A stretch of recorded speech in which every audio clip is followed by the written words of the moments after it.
Já, góða kvöldið. Það 50. mitt sumar og nú verða sagðar fréttir á samstöðinni. Hjá mér eru María Lilja og Sigurjón Magnús. Það náttúrulega fréttirnar byrjuðu eiginlega undir miðnætti í gær. Þá kom fram að þingflokksformaður Sjálfstæðisflokksins, sem einn af varaforsetum þingsins, sleit fundi á Alþingi án umboðs. Valdarán. Það fyrsta frétti sem við ætlum að sýna hér.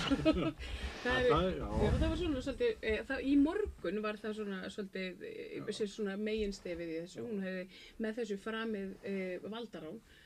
Þetta væri... Það mætti líka við valdarán. Já, mætti líka þessu valdarán nefnt. En það eru þungorð sem hafa vel falla í dag. Ekkert okkar held ég hafi séð þetta í gærkvöldi, en það hefði við ekkert vitað hvort hún var þá með umboð til að sýta fundið ekki, þó hefum séð það, en svo klukkan 10 í morgun að þá gerist þetta, að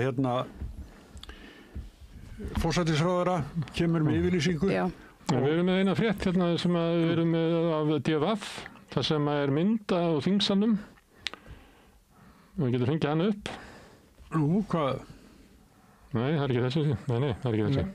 Það ekki þessi heldur, það þessi. Já, þessi mynd. Mér langaði að sýna þessa mynda því að ég tók eftir því á Facebook að það voru alls konar spæjarar komnir í gang sem voru að horfa á það hvað hafði gerst áður. Þarna sjáum við mynd þar sem að Bergþór Ólason, sem að Sigurjón, þú hefur sagt að sé foringi stjórnarandstöðunnar. Já, málþórsmanna, hann leiðir þann hóp. Hann leggur þarna eitthvað blað til Hildar.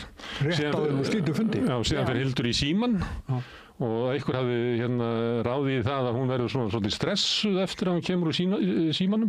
Annar hafði bent á það að hann Þórarinn Ingi Framsóknarmaður. Pétursson. Já, hann lappar hann framjá, glottandi þegar hún búin að slíta fundinum og sem átti að vera sönnun á því að þau vissu alveg hvað það verið að gera. Þetta var ekkert svona óvart að hún hefði ekki fengið. Þannig að mér finnst það skipta máli að sýna þetta og þegar við séum fólk vera að reyna að ráða í þetta. Því raunverulega skiptir þetta máli hvernig það vildi til. Af því að Hildur lætur svolítið út eins og það hafi verið bara úpsi óvart. En það svona margt sem bendir til þess að það sé ekki ef það verið að ráða í líkamstjáningu hennar. En svo bomban kemur náttúrulega þegar Kristrún með fréttina og það næsta frétt sem við ætlum að sjá. Og klukkan 10 morgun og ég heyrði þetta og hérna kemur það, þjóðin þarf að vita hvernig þau hafa hagað sér bak við tjöldin, segir hún, og líka við munum verja stjórnskipan landsins og heiður Alþingis. Sko þarna bæði það sem gerist í gærkvöldi og svo forsætisráður í morgun, að þá bara virðist allt hafa orðið vitlaust. Og svo komu aðrir alveg svo Inga Sæland sem vildi leiða stjórnarna bak við hús og skjóta þau. En þetta svona líkingamál frá Ólafsfirði, ég veit ekki. En það sem Kristrún að segja, ég tók aðeins brot úr þessu. Það sem þjóðin þarf að fá að vita hvernig þau hafa hagað sér á bak við tjöldin. Fyrir það fyrsta þá hafa þau fullyrtu við okkur að þau muni ekki klára umræðum nokkurt annað mál, né leyfa þeim málum að fara í atkvæðagreiðslu fyrir en við höfum gengið að þeirra kröfum í veiðigjaldamálum. Þetta ástæða fyrir því að engin önnur mál hafa ratað á dagskrá nema veiðigjaldið. Í öðru lagi voru kröfur þeirra í veiðigjaldamálum þess áttar að þau lögðu fram í lokuð umslagi yfir borðið sitt eigið frumvarp veiðigjaldið og kröfðust þess að við myndum samþykkja það. Leggja það fram sem okkar eigið. Þegar við loksins komumst á þann stað að geta fengið þau til að ræða okkar kerfisbreytingar, þá gerðu þau þá kröfu að kerfið tæki ekki gildi fyrir en eftir að þessu kjörtímabili líki. Þannig að þá eru stjórnarandstaðan að reikna með því að hún geti fellt þessa ríkisstjórn í kosningum og bara fellt veiðigjaldafrumvarpið, þannig verði ekkert úr því. Það var kröfum á því. Og það sem svo var eitthvað kvart yfir að Kristrún hefði verið að brjóta trúna þegar hún var að segja þetta. En málið var að ég hlustaði á Sigurð Inga í gær í kvöldréttunum, þar sem hann sagði þetta. Og það ætti að vera þannig að það væri bara eitthvað svona 0,5% hækkun hér og svo eitthvað pínlítið sem þetta frumvarp sem að stjórnarandstaðan alltaf að taka bara salin yfir. Þannig að verið ekkert afgreitt út úr þingi, ekkert afgreitt einasta mál nema að ríkisstjórnin leggi fram stjórnarandstöðu frumvarpið veiðigjöldin sem felst í að verði engin hækkun. Og ef þeir halda áfram að fundum í kvöld þá ykkur þessa málþórsmanna sem flytur ræðu númer 1000 í þessu máli. Og Bergþór sagði í fréttastöð 2 áðan að þó þau myndi semja eitthvað þá væri margt eftir að ræða í málinu. og það eru 1000 ræður og það er margt eftir að ræða, sko. Já, þeir eru lengi að koma sér að efninu, þessi menn. Já, maður velta fyrir sér, hvað í ósköpunum ætla þau að ræða meira? Þeir eru búin að vera að lesa bara upp úr ályktinu hérna og það, en þegar ég var að horta á það. Sömu ályktinu aftur frá sveitarfélögunum. Þeir eru mismunandi þingmenn að lesa sko sama hlutin aftur. Ég heyrði þrisvar saman daginn einhver að lesa upp úr ályktun hreppsnefndar Vopnafjarðarhrepps. Til dæmis, með fullri virðingu fyrir þeirri hreppsnefnd hún, henni kemur þetta ekkert við. Það er bara, þeir voru notað þetta. Það voru skemmtilega fyrirsagningar hérna á fréttavefinum hérna fram eftir degi. Það er Þorgerður Katrín var ein fyrirsagnin, það er orrustan Ísland, sagði hún. Og svo var það hérna sem að þú ert að vitna til, sem að Inga Sæland náttúrulega toppar alltaf allt, sko. Það er hérna kemur næsta fyrirsagnar frá henni sem það kemur hérna eftir. Það er dragað á undir húsvegg og skjóta á. Hún er nú ekki að leggja það til að ég að gera það við stjórnarandstöðuna. Heldur en hún að segja það að við búum við lýðræðislegt kerfi, það sem eru friðsamleg stjórnarskipti. Og við búum ekki við það að þegar það eru stjórnarskipti þá sé gamla stjórnin tekin og leitt undir húsvegg og skotin.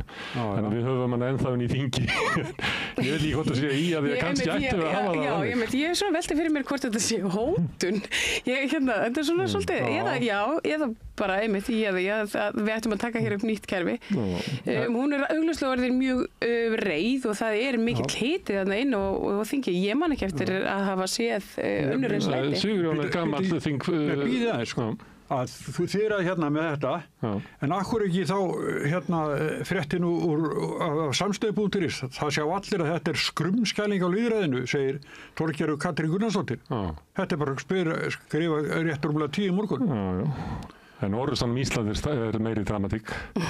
Ég spyr því sem gamla þingfréttamann. Hérna, manns þetta svona stemmingu? Nei, aldrei nokkuð tíma.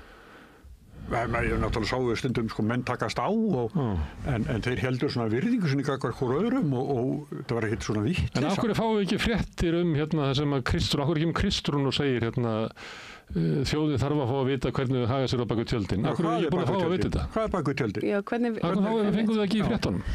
Ég er sem að bara fara þarna niðurindir og reyna að fiska þetta. Já, hvernig verður það? Ríkissjónvarpið er með þingfréttir þetta og hann kemur alltaf og segir að stemmingin er svolítið svona súr svona sýrustiksmælir hjá honum sko. Það sé bara góður upp í 78 í súrleika. Það er alltaf að tala um hvað það sé súrt. Já, mikið rétt. Það bara vantar þetta að hérna brot hér og brot þar og samtilega að ræða sér saman. En ég, sko, að því við erum að tala um þessa dramatíki, ég sjá, og svo Hildur Sverrisdóttir, hún talar hún segir að hún hafi bara hreinlega verið, hvað kalla hún, viðbjóður eða eitthvað svona hryllingur sem hún sagði Kristrúnu Frostadóttur. Þetta eru hérna, eins og segir, þetta er rosalega þung orð og það er mjög, og það er bara einhvern veginn ljóst að það þarf eitthvað ég meina, þarf eitthvað eins og vinnustæða sálfræðing. Ég alvörunni talað, bara einhvern svona svona átaka, einhvern svona sem sérhæfis í hérna innri átök. Þorgerður Katrín kom upp í pontu og sagði ég er með langmestu þingreysluna og svo bara gaf hún í. Já, svo kom Guðlaugur Þór og sagði það munum nú ekki svo miklu okkur. En hérna á samstöðinni.is, þar er líka tekninnar ákvarðanir sjálf sem eru svo misfarsalar eins og gengur, segir Hildur, þegar hann að bera sér sakir að hún að tekið við skipinu frá fóringjónum. Já, hún skrifaði eða ekki langan, það var Facebook status sem var svona, ég veist hann frekar svona daufur hjá henni. En við ætlum að ræða þetta meira á eftir að því að nú er 50 dagur og það er svona helgin framöndan að þá ætlum við að hafa hérna svona 8-leitið að þá koma gestir til þín. Það verður Kristín Helga Gunnarsdóttir, rithöfundur, Guðmundur Halldórsson, prófessor í sagnfræði og Ásgeir Brynjar Torfason sem er ritstjóri vísbendingar og Sirrí Hallgrímsdóttir sem er verkefnastjóri en var nú aðstofamaður ráðherra hérna áður. Illuga Gunnarsson hefur maður rétt. Og þau ætla að ræða og ég býst að það verður mikið rætt ástandið í þinginu. En við skulum þá bara vinda okkur í önnur mál. Það er ein frétt sem kom í svona seint í gærkvöldi, eiginkona stjórnarmanns keypti óvart í bankanum. Eru búin að lesa þetta?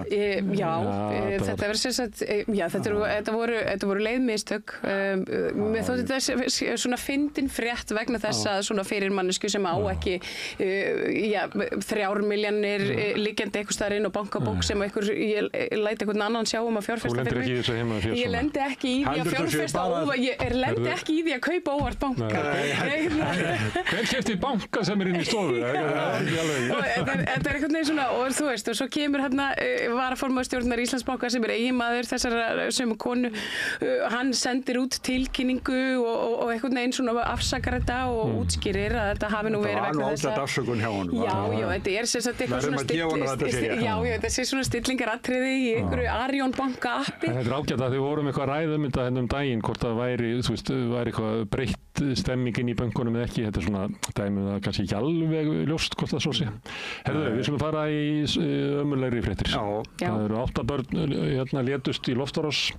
Það eru byggð eftir heilbrigðisþjónustu. Þetta náttúrulega fréttirnar sem koma frá Gaza. Þetta létust ég meina það má nú segja ýmislegt við orð færri að athuga þau voru mynd myrst. Og það verið að drepa fólk sem að leita sér að mat eða þiggja matargjafi. Það verið að drepa fólk sem að leita sér að heilbrigðisþjónustu. Já, og nú hafa Ísraelar hreinlega sagt að þeir séu bara með útrýmingarbúðir. Þeir hafa sagt það bara beinum orðum. Og þeir ætla að safna fólki á Gaza. Ekki útrýmingarbúðir? Já, svona, jú, þeir hafa, Þeir sögðu það í upphafi, þeir ætlaðu að útrýma þjóðinni. Jú, notuðu svona alltaf því orðalag, sko. Þeir ætlaðu að svona, beina þeim inn í ákveðnar búðir, þar sem þetta eru bara útrýmingarbúðir, við vitum það. Svo það forsætisráðherra þeirra að leggja fram tillögum að Trump fái friðarverðlaun Nóbels. Hann stendur með blóð af fólki alveg upp fyrir hné og að tala hver ætti að fá friðarverðlaun Nóbels. Já, ég meina, og það má benda á það að meðan á þeim fundi stóð að þá eru svona opinbera tölur segja að Ísraels herr hafi drepið 100 manns á Gaza akkurat á meðan þeir sátu þarna og voru að ræða hvað þeir voru miklu friðarsinnar. Veitu hvað Bandaríkjamenn ætla að gera í þessu? Þeir ætla að refsa sendifulltrúa Sameinuðu þjóðanna í málefnum Palestínumanna. Francesco Albanese sem hefur verið að benda ástandið þarna. Við vorum með frétta þessu. Og þeir vilja það bara kæfa þann sem að hefur ber út fréttirnar sem að vinnur á Sameinuðu þjóðunum og þetta þýðir það að hún getur ekki komið til Bandaríkjanna það sem vill svo til að Sameinuðu þjóðurnar eru með aðalskrifstofur. Ef hún á okkur eignir í Bandaríkjunum þá verður það kyrrsettar, þannig að þeir taka hana eins og hún sé stríðsglæpamaður. En þeir buðu þarna Netanyahu sem er stríðsglæpamaður, eftirlýstur. Þeir buðu honum til veislu. Þetta er náttúrulega... Já, þetta... þeir gerðu þetta líka við dómarana í Alþjóðadómstólnum. Jú, mikið rétt og hótuðu fjölskyldum þeirra jafnframt. Þetta er náttúrulega, Bandaríkin eru bara orðin eins og svona... eins og þetta er vitskert. Já, eins og hryðjuverkaríki. Sem bara beinist að alþjóðalögum, beinist að alþjóðastofnunum og reynir að brjóta það niður. Herðu, en það var talandi það að þá kom ein frétta því að þú varst með frétt Bjarg í gær á Samstöðinni og þeir voru töluðu við Grím Allarsson í gær. Ég sá að þetta var alltaf komið inn á Mannlíf þar sem lýsir óviðunandi aðstæðum á vistheimili það sem starfskona hvarf. Þetta var eitthvað staðar. Þetta er Bjarg. Já, þetta er Bjarg. Ég náttúrulega kannski tók ekki alveg svona djúpt í árinni en það var lýst eftir þessari konu og Mannlíf segir frá því þannig. Tengir saman. Þetta tengir saman. En hún fannst þessi konu? Jú, og bara vonandi líður henni betur og óskum henni bara... En álagið var sérst mikið, hún bara... Já, það lítur út fyrir það, við getum svo sem ekkert sagt það, en þetta er auðvitað, en ef að svo þá er það auðvitað mikið áhyggjumáli ef að fólk bara hreinlega farið að hrynja niður eins og flugur vegna álags í geðheilbrigðiskerfinu. Og það er margt sem að tengist þessu heimili sem að ég held að kannski stærri ritstjóri við ætlum að fara að skoða. Ég nefndi þarna með svika á konu sem að vann þarna á næturvöktum sem að fekk bara borgað langa dagvinnu. Jú, einmitt, og gæri, já. Þannig að ég, svona einhver ritstjóri á stórri ritstjórn ætti nú að setja einhverja í það að skoða Bjarg. Því að þetta er náttúrulega ófremdur ástand. Herðu, það var viðtal við Ölmu Möller á Ríkisútvarpinu, þar sem hún fór yfir ýmsa hluti. Eitt sem hún sagði, sko, það vantar ekki fleiri starfshópa, út af það er vandi Landspítalans. Já. Og svona rétti á henni. Og við þekkjum þetta í mörgum málum. Það er búið að, hvað er þessi múin að vera margir starfshópar sem að verið að skrá fátækt á Íslandi. Ég held að það séu 17 eða eitthvað. Það er engar aðgerðir. Nei. Þannig hún segir eitthvað lýs að þurfi. Þetta var viðtal sem að Helgi Seljan tók, hann í morgunvaktinni núna með Veru Ylva. Já, einmitt. Það var svona gaman, ég hlusta á þetta í morgun. Það var gaman að heyra svona takta frá Helga þetta er svolítið öðruvísi blær heldur en er í morgunvaktinni. Flott teimi Vera og Helgi Seljan, bara alveg dásalegt, vel gert það. Það var annað sem að fyrirsögnum var snýrist ekki það var svolítið spurt sjúkratryggingar, að þau get ekki staðið undir því sem þau að gera. Og sjúkratryggingar er náttúrulega stofnun sem að því alltaf að segja það vantar peninga til þess að sinna lögbundnu hlutverki sínu. Lögbundnu hlutverk sjúkratryggingar er að leita tilboða fyrir heilbrigðisþjónustu, þannig að vera að búa til markað, það vera að reyna að búa markasvæða heilbrigðisþjónustu og þess að það er að búa til sjúkratryggingar. Og þá við bjóðum út eitthvað til bara Landspítalinn eini sem kemur, við bjóðum út áfengismeðferð, bara SA sem kemur. Þannig að segjum þetta væri í Þýskalandi, að þá væri kannski sjúkratrygginga fyrirbrigðið að semja við kannski 30 spítala, 15 meðferðarstofnanir, en í Íslandi er það ekki þannig. Þannig það er eiginlega ólógist að þessi þekking á því sem þeir eru að kaupa inn í sjúkratryggingum, því af hverju ættu við að hafa það, þekking á öllu sem fer fram í Landspítalanum, líka inn í sjúkratryggingum, því að eina hlutverk þeir eru að kaupa þetta af Landspítalanum. Já, því ég lenti svolítið í þessu þegar ég var tengdist þess á, þá kemur SA á svæði og fer að reyna að mennta sjúkratryggingar það hvað meðferð er.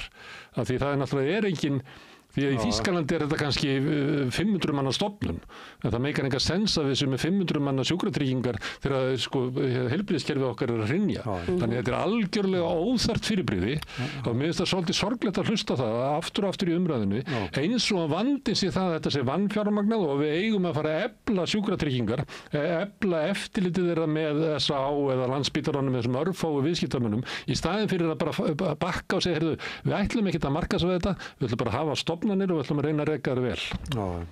Þannig mér finnst þetta svona dæmi svona frétta. Í þessu eru þeirra skoðunar. Já, mér finnst þetta dæmi svona frétta sem þetta bara vellur alltaf áfram með gleyma hver forsetan var. Herðu, íbúðum í byggingum fækkar all land. Við ræddum hérna við Guðmund Hrafn Arngrímsson, formann Leigjendasamtakanna í gær, ófremdar ástand og vorum að auglýsa eftir því að ríkisstjórnin gerði eitthvað í húsnæðismálum og til þess að þingið gerði eitthvað í húsnæðismálum. Þeir eru núna allar nætur að ræða veiðigjöldin. Það er húsnæðiskreppa og búið að vera sívaxandi og mjög erfið húsnæðiskreppa út all land og hvað er að gerast? Það er að vera að koma færri íbúður út á markaðinu. Og mér finnst Vistu það? Það er engar aðgerðir í gangi til þess að laga þetta. Það er hátt vaxtastig, þannig að verktakarnir draga í land. Það er erfiðara ef það er hátt vaxtastig að fjármagna bygginguna á allum byggingatímanum, þannig að þú bara byggir minna. Þeir er alveg sama, þú að tæma eitthvað staðar, þú þarft ekki að byggja meira. Þannig að þeir draga í land og það er bara ekkert sem að mætir, af því það er ekkert opinbert kerfi sem að mætir. Fyrst er það að Kristrún mæti með sleggjuna og bergi niður vexti. Eða bara að búa til húsgrunn. Ef mann trúa því að vaxtastíði sé það eina, þannig að þetta lagast ekki nema bara ríki fari og bara byggja eins og var gert í Kanada. Við vorum með hærri vexti fyrir nokkru síðan og þá var líka verið að byggja eða ekki. Herðu, það er Macron er í heimsókn hjá Keir Starmer. Það er næsta frétt. Leggja línur nýrar áætlunar til aðstoðar Úkraínu. Þarna eru tveir stjórnmálamenn, evrópskir, sem eru algjörlega rúnir trausti í sinni heimabyggð. Og þeir eru í einhverju svona herleik sem er að láta líta svo út að Evrópa geti tekið yfir hlutverk Bandaríkjamanna í Úkraínu, sem er ekki, eins og við höfum bent á ofta. Og þetta er svona, ég næ ekki alveg þessu leikriti sem evrópski stjórnmálamenn eru í. Nei, þeir segist alltaf að fara að senda inn einhverja fríðargæsluliða þetta. til Úkraínu. Það sé ykkur svona pælingar það. Friðargæsluliðar eru auðvitað bara hermenn. Já, friðargæsluliðar eru yfirleitt þeir sem að stríðandi aðilar gera samkomulögum og þeir eru aldrei úr hópi annara NATO eiginlega í stríði í Úkraínu. Já. Þannig að Rússarnir þurfa að samþykkja hverjir eru friðargæsluliðar. Og þeir mun aldrei samþykkja að það séu, það verður það bara að vera Kínverjar eða Sádi-Arabar eða ég veit það, Indverjar. En það einmitt segir okkur ýmislegt ef þeir ætla að fara að senda inn einhverja friðargæsluliða sem Rússar munu aldrei samþykkja, þá eru augljóslega verið að senda inn evrópska hermenn. Það er bara NATO komið í stríð. Akkurat, og það er bara það sem er verið að undirbúa, held ég. Herðu, við tölum áðan Trump og ég var frétt á RÚV, heyrði ég svona bara þegar vorum að labba hérna inn í kvöldfréttunum að Trump sé að hóta Brasilíu með 50% tollum nema öllum málaferðum gegn Bolsonaro verið hætt. Hugsa ykkur. Hvað erum við komin, sko? Við erum þarna. Forseti Bandaríkjanna segir bara 50% okkur nefnir sleppa á nýjunni mínum. Já, þessum líka mæta manni. Bolsonaro reynda svindla á kosningum og hefur verið svona, við verum mikið rætt hans glæpi. Þetta fara inn í, skipta sér að dómsmálum í öðru landi alveg. Hóta tollum. Já, hóta tollum mitt. Já, hóta tollum. Kannski hann getur skrifað bréf og þið ekki til í að skoða aðeins þetta mál Bolsonís. Það bara slegið þess bara. Þetta leiðtogi hins frjálsa heims, eins og settur. Leiðtogi hins frjálsa heims. Herðu, skoðanakannanafréttir eru alltaf skemmtilegar. Það er klofin afstæða til kílómetragjalds. Já. Þetta, veistu hvað ég valdi þessa frétt? Þetta er svona út af fagurfræðinni í þessu. Já. Af því að niðurstaðan er svo að þriðjungur vill kílómetragjald, þriðjungur vill það ekki. Og þriðjungur veit ekki. Já, ég tilheyri nú þessum þriðjungur sem veit ekki, af því ég bara hef einhvern veginn ekki almennilega náð að setja mig inn í það, bara hvað felur þetta kílómetragjald í sér? Er þetta þessi boðaði auka skattur á kannski þá sem eru aðeins efna minni og eiga öðruvísi bíla? Já, en það á að reyndar að lækka eldsneytið, bensín og dísil. Já, á móti þessu. Ok. Þannig að það á að gera. Það er einhverju sem getur sagt þess og býttu núna þegar rafmagnsbílar eru orðnir svona algengir og svona kannski venjulegt fólk, svona miðlungstekið fólk á efna og kaupa þá kemur kílómetragjaldið. En það var ekki þarna þegar þeir voru niðurgreiddir fyrir þá sem mest umleikið svo gáttu keypt á fyrst og fengu endurgreiddan vaskinn og allt saman og fengu að keyra ókeypis í 4-5 ár. Það er ekki fyrir en þetta verður komið svona næstu til almennings en þá fara að leggja þetta á. En svo er það líka fólkið sem býr út á landi í dreifðri byggðum, það hvítir þessu. Já, sem þarf að sækja þjónustuna langt í burtu, gera börnin í skólan skólabílarnir og það allt saman, sko. En við þurfum nú samt að vera á rauðu ljósi halvan daginn hérna, sko. Já, næstu því úr sama geira er hún Dóra Björt sem er borgarfulltrúi Pírata. Hún vil herða reglur frágang rafhlaupahjóla í Reykjavík. Þú byrjaði í Garðabænum. Verður ekki að varfið rafhlaupahjól? Já, það er bara, Ég bý á Hverfisgötunni, þau liggja eins og ráfiður. Já, líka í Garðabænum. Stundum er Hverfisgatan ekki fær fyrir konur með barnavagn, svo maður segir. Stundum er kallar að gera barnavagn, það er ekki oft.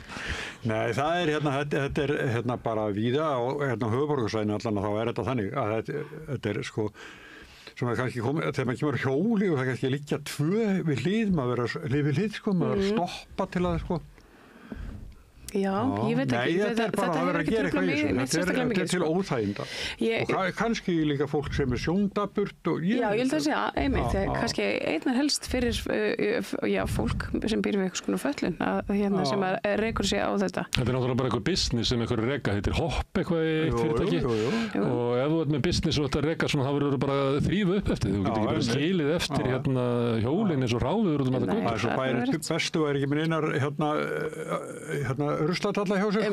Þetta var þegar ég bjó í París að þá var þetta komið og þá að því að ég bjó upp á Montmartre sem er svona hæð og þá þú ferð frekar niðréttir heldur en uppbyttir Þannig að það þurfti alltaf að flytja og þetta var bara hluti af því að reka þetta var að færa til hjól. Síðan þetta í svo járnbrautastöðum eða ég veit ekki, þú bara finnur út hvað það þurfa að vera. Sko, þegar ég var bjóð í London þá voru svona bara reiðhjól, Santander-hjólin voru þau kölluð. Það var Boris Johnson var koma á þessu, hann vildi gera London að mikilli reiðhjólaborg. En þá voru svona stöðvar, sko, þú leigustöðvar, þú leigðir á sérstökum stað og svo þurftir að skila aftur á aðra stöð eða þessu sömu, þannig að þú í runni gekkst frá þetta þið sjálfur. Já, þannig að þurftir að skila viðurkennd á stað, ekki bara hoppa að því. Einmitt, sem auðvitað bara langskynsamlegast. Já, hvað heldurðu? Ég myndi segja það. En ég er búin að kanna, sko, fyrir mig er þetta svolítið sniðugt, sko. Svona rafskútur? Já, ég átti einu sinni litla svoleiðis og hún var bara ekki nógu kraftmikil, þannig gaf hana. En nei, búið Garðabæ og geta farið á þessu að stoppustöðinni, skilja eftir þar, tekið strætó hingað og stoppustöðinni þar og hingað inn í Bólholt. Já. Það er svona ódýrar, það er ekki ódýrar að fara bara á rafmagnsbílnum. Jú, ætli það ekki. Já, þetta er ekki það, þetta er voða þægilegt. Ég veit það. En þetta er líka, sko, þetta er auðvitað svona gerviþörf, sko. Maður fer að labba minna leið og maður kemur sér upp á leið með þetta. Það tekur mér ekkert voðalega langa stund að labba í vinnuna en ég fer frekar á hoppi. Ég labba yfirleitt heim. Í þriðja hvert skipti þá hitti ég Björn Leví á svona hjóli á leiðinni heim. Hjóli hans er alveg magna, sko. Nú er hann á engahjóli. Já, það er bara turbóma. Herðu, talandi skutla, þá eru fleiri börnum með skutla í skólan en áður var. Var það hægt? Spyr ég nú bara. Það var eitthvað eitt barn eftir. Skutla þú þínu barni í skólan? En ekki séns. Ég get svo þetta aftur að því að ég fer á þeim tíma oft út á morgnana með hundinn að krakkarnir í hverfinu hjá mér, þau eru bara almennt á flottum hjólum eða hlaupahjólum og þau þeim er greinlega ekki skutla. Nei, en þau, svo er það spurningin, sko, á 11-12 ára barn að fara á tæki sem fer svona hratt og það eru margir á ferðinu og slegið, þetta ekki. Og þau líti ekki til hægri að vinstri, þeir koma þvert yfir, sko, það er. En ég valdi þess að frétta því að við höfum talað við svona hvort að börnunum okkar líði ver og þá koma svona sálfræðingar og uppeldisfræðingar og það sem hefur verið svona gegnum gangandi svona undanfærið er það að börnunum vanti meiri seglu. Það er svona, þau eru eiginlega hvetja okkur til þess að ýta börnunum svolítið svona áfram í að bjarga sér. Já, þau sem eru á reiðhjólunum, þau eru bara öflug, bara litlir krakkar á reiðhjólunum. Ekki skutla börnunum í skólan. Geða þeim frekar hjól. Síðasta fréttin þengist þessu, ég veit ekki hvort að Snorra Másinni var skutlað, en ammans, hún var að skrifa, hún var mjög ósátt við stóðrannstöðuna, það var frétt held inn á Mannlíf. Það er Helga Kress sem er amma Snorra Másonar, ammans er Margrét Njarðvík, sem er rektor upp í Bifröst. Pappans er Már Jónsson, prófessor í sagnfræði. Hann er Nepo baby, eins og kallaði þess. Þetta er allt saman svona, ég myndi held að fólk væri meira minna svona allaballar. Þess að hétt ekki landa. En svo poppar hann allir upp sem harður miðflokksmaður. Bankar nú fyrst upp á hjá Bjarna, sko. Hann bankar fyrst upp á Sjálfstæðisflokknum. Það er nú ekki mikil munur á miðflokknum og Sjálfstæðisflokknum. Nei, en samt var satt nei við hann í... Þú sást það í þinginu í gæra sem að Borgþór er að segja þingflokksformanni Sjálfstæðisflokksins fyrir verkum að það er stutt þarna á milli. Já, en ég er samanlega Helgu Kress. En munið er samt sá að sko, í þessu málþófi þá eykst fylgi miðflokksins, sko, á meðan hinn dalar. Já. Akkurru? Er það svo? Af því að þeir sem eru svona harðir í Sjálfstæðisflokknum sem er kannski svona 13% fylgi, að þau vilja bara kjósa alvöruflokkin sem er miðflokkurinn. Já. Sem meinar þetta bara alveg og gerir þetta bara en Sjálfstæðisflokkur er bara skottast svona eftir að verður þetta að kjósa hann þannig að það sem hefur gerst er að fylgið farið frá Sjálfstæðisflokknum yfir á miðflokkin það sem hefur sést aukning á miðflokknum það var til þess ekki á Gallup, það var hjá Maskínu. Herðu, en við látum þetta heita gott með fréttunum í kvöld, við erum að ennþá að glíma við svona tæknina í þessu hvernig við höfum að hafa þetta horfir allt til betri vegar. Herðu, hérna framundan þá ætlum við að halda áfram að tala að fjalla Bjarg. Þú fær hérna gest sem er Þórhallur Guðmundsson sem er stjórnsýslufræðingur og ætlar að tala Bjarg. Já. Ég var búinn að tala að þú ætlar að fá hérna 4 gesti eftir til þess að fara bara yfir stjórnmálaástandið. Þegar þátturinn er búinn klukkan 9 að þá ætla að koma til mín Páll Óskar Hjálmtýsson og ég ætla að taka við hann svona helgispjall sem við köllum, taka svona langt og ítarlegt viðtal við hann. Það byrjar bara strax klukkan 9 og þannig að það ekki... Já, en fyrir þá sem að vilja vita það, að þá fótboltaleikur á RÚV og þessum erum við með fréttir hérna því að það bara fótbolti. Og núna staðan 2-1 fyrir Noregi, þannig að... Já, það búin að skora mark, það bara fyrsta mark og langa tíma. Þurfa að skora 2 í viðbótið að vinna. Sveindís skoraði. Já, við sjáum til með það, við viljum að hafa smá auglýsingar og svo fjöllum við ástandið á Bjargi.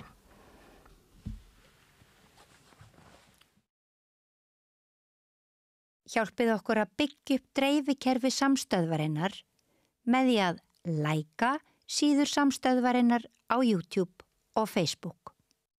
Bókvistun býður upp á alhliða bókhaldsþjónustu fyrir einstaklinga og fyrirtæki. Við byggjum á reynslu, faglegum og traustum vinnubrögðum. Bókvistun, alhliða bókhaldsþjónusta, Bæjarhrauni 2, Hafnarfirði. Samlokubrauð, maltbrauð, tékkneskt-brauð, súrdeigsbrauð, brauð ársins, Bernhöfts bakari, íslenskt handverk síðan 1834. Ertu á leið heim úr vinnu? Stilltu á FM 89,1. Fortíðin var aldrei, hún aðeins Einkasýning Larissu Sansúr hjá Listasafni Reykjanesbæjar, opið alla daga nema mánudaga til og með 17. ágúst, Listasafn Reykjanesbæjar. Með því að ganga í leigjendasamtökin styður þú baráttu leigjenda. Leigjendasamtökin eru fyrir öll þau sem vilja vinna að réttlæti og öryggi á húsnæðismarkaði. Leigjendasamtökin.is. Húnavellir, fullkominn staður fyrir fjölskylduna. Ertu á leið norður? Húnavellir fullkominn staður fyrir fjölskylduna. Tjaldsvæði með rafmagni, gistiheimili, sundlu og heitur pottur, líkamsrækt, leiksvæði fyrir börn, sparkvöllur, veiði í Svínavatni, rafmagn sjólalega, morgunverðarhlaðborð, kvöldverðarhlaðborð fyrir hóp og húsbílar eru velkomnir. Hópatilboð í boði fyrir ættarmót, stórafmæli, fjölskyldu og vinafögnuði. Allar upplýsingar á húnavellir.is og í síma 861 23 19. húnavellir.is.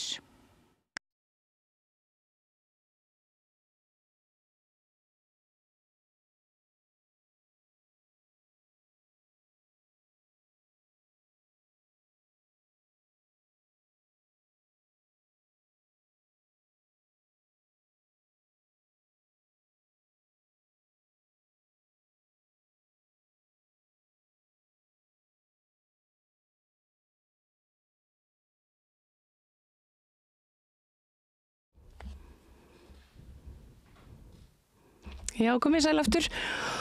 Hjá mér kominn Þórhallur Guðmundsson, stjórnsýslufræðingur og félagsráðgjafi. Vertu velkominn. Já, takk fyrir að bjóða mér. Við ætlum að halda aðeins áfram að ræða í kjölfar fréttar okkar hér á samstöðunni Bjarg og svo bara svona geðheilbrigðismálin í heilsinni. Þú hefur skoðað aðeins og kannski verið, hefur svona þína gagnrýni á svona eftirlit með svona þessum einkaaðilum sem eru að koma inn í opinbera geirann. Ég veit ekki hvort þú sást að Grímur Atlason einmitt sendi frá sér grein þetta sama og þrýsti á umbætur. Hann talaði þarna 1100 og eitthvað daga sem að hefði dregist að veita bara svör eða einhverja úrlausn. Já, hann var að tala um fyrirhugaða nefnd sem á að fara yfir öll málefni heimila frá upphafi til dagsins í dag, sem kannski mun á einhvern tímann þá fjallan þetta, en við erum náttúrulega með eftirlit með velferðarþjónustu. Það gæða og velferðar stofnun, nei. Já, eitthvað eftirlits, við skulum bara gæða og eftirlitsstofnun velferðarmála. Og hún gefur út leyfin, hún gefur út til dæmis eins og leyf fyrir Bjargi og hún hefur á að hafa eftirlit með velferðarmálum. Hún hefur hérna til dæmis, hún hefur hérna það hlutur hún hefur hérna frumkvæðisskyldu, hún getur tekið upp mál sjálf og rannsakað, auk þess sem henni berast ábendingar sem hún rannsakar. Já, mér veitanlega hefur hún ekki rannsakað þetta heimili. Þá annað að þegar sveitafélög í þessum útvistingum, að hérna þau að semja við einkaaðila að vera með velferðarþjónustu, þá fylgja því ákveðnar eiga fylgja því ákveðnir rammar og reglur.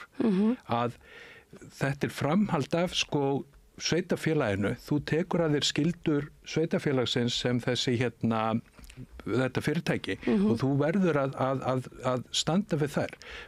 Sveitafélagin eiga að gera það mjög skýrt sko. Já, nú hefur það einmitt verið svolítið óskýrt með eins og Seltjarnarnesbæ sem að reynlega segist bara ekki bera neina ábyrgð þarna í þessu máli, endar það svo að Ásmundur Einar, þáverandi ráðherra, hans sá sem semur við núverandi rekstraraðila þarna á Bjargi og fyrir vikið þá bara einhvers konar, virðist hafa myndast bara einhvers konar tómarými eða þar sem að enginn virðist bera neina ábyrgð, enginn að fylgjast með og meðan bara búa þessir menn þarna. Já, og með við lýsingarna þínar sko, að þarna maður sem getur ekki hreyft sig á sjálfstæðun, það einn starfsmaður á vakt, hvað gerist ef kveiknar eldur? Hvað gerist ef einhver veikist alvarlega annar og þessi á hann bara vera í stólnum með iPadin sem sólarhringnum saman. Þetta minnir dálítið á sögur frá sko Kópavogshæli á 7. áratug síðustaldar.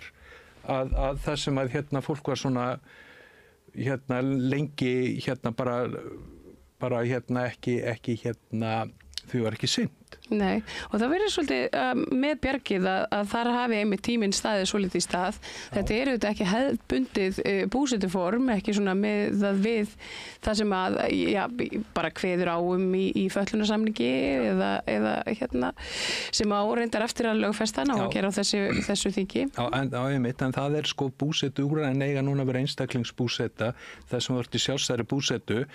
Og það löngu sko þeir sem hafa fylgst með málefnum fatlaðra, þú veist að við erum með svona búsetu sambýli þar sem voru 4-5 einstaklingar sem borðuðu allir saman, voru með stofuna saman. Það var ekkert garantera að þessum einstaklingum kemur vel saman eða líði vel með hver öðrum. Og þar leiðandi þá einhvern tíðan vék þessi hugmyndafræði fyrir sjálfstæðri búsetu.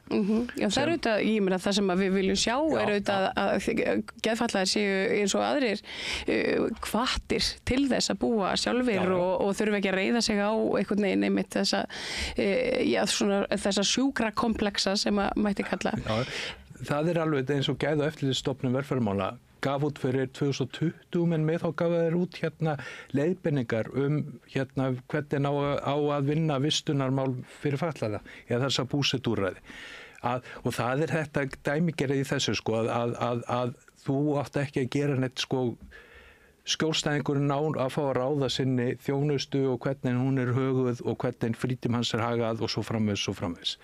Það á að taka mið af þessum þörfum rjúfa félagslega einangrun, vinna í sátt og samlendi með aðstandendum og bara svona almenn skynsemi í framkomu við fólk.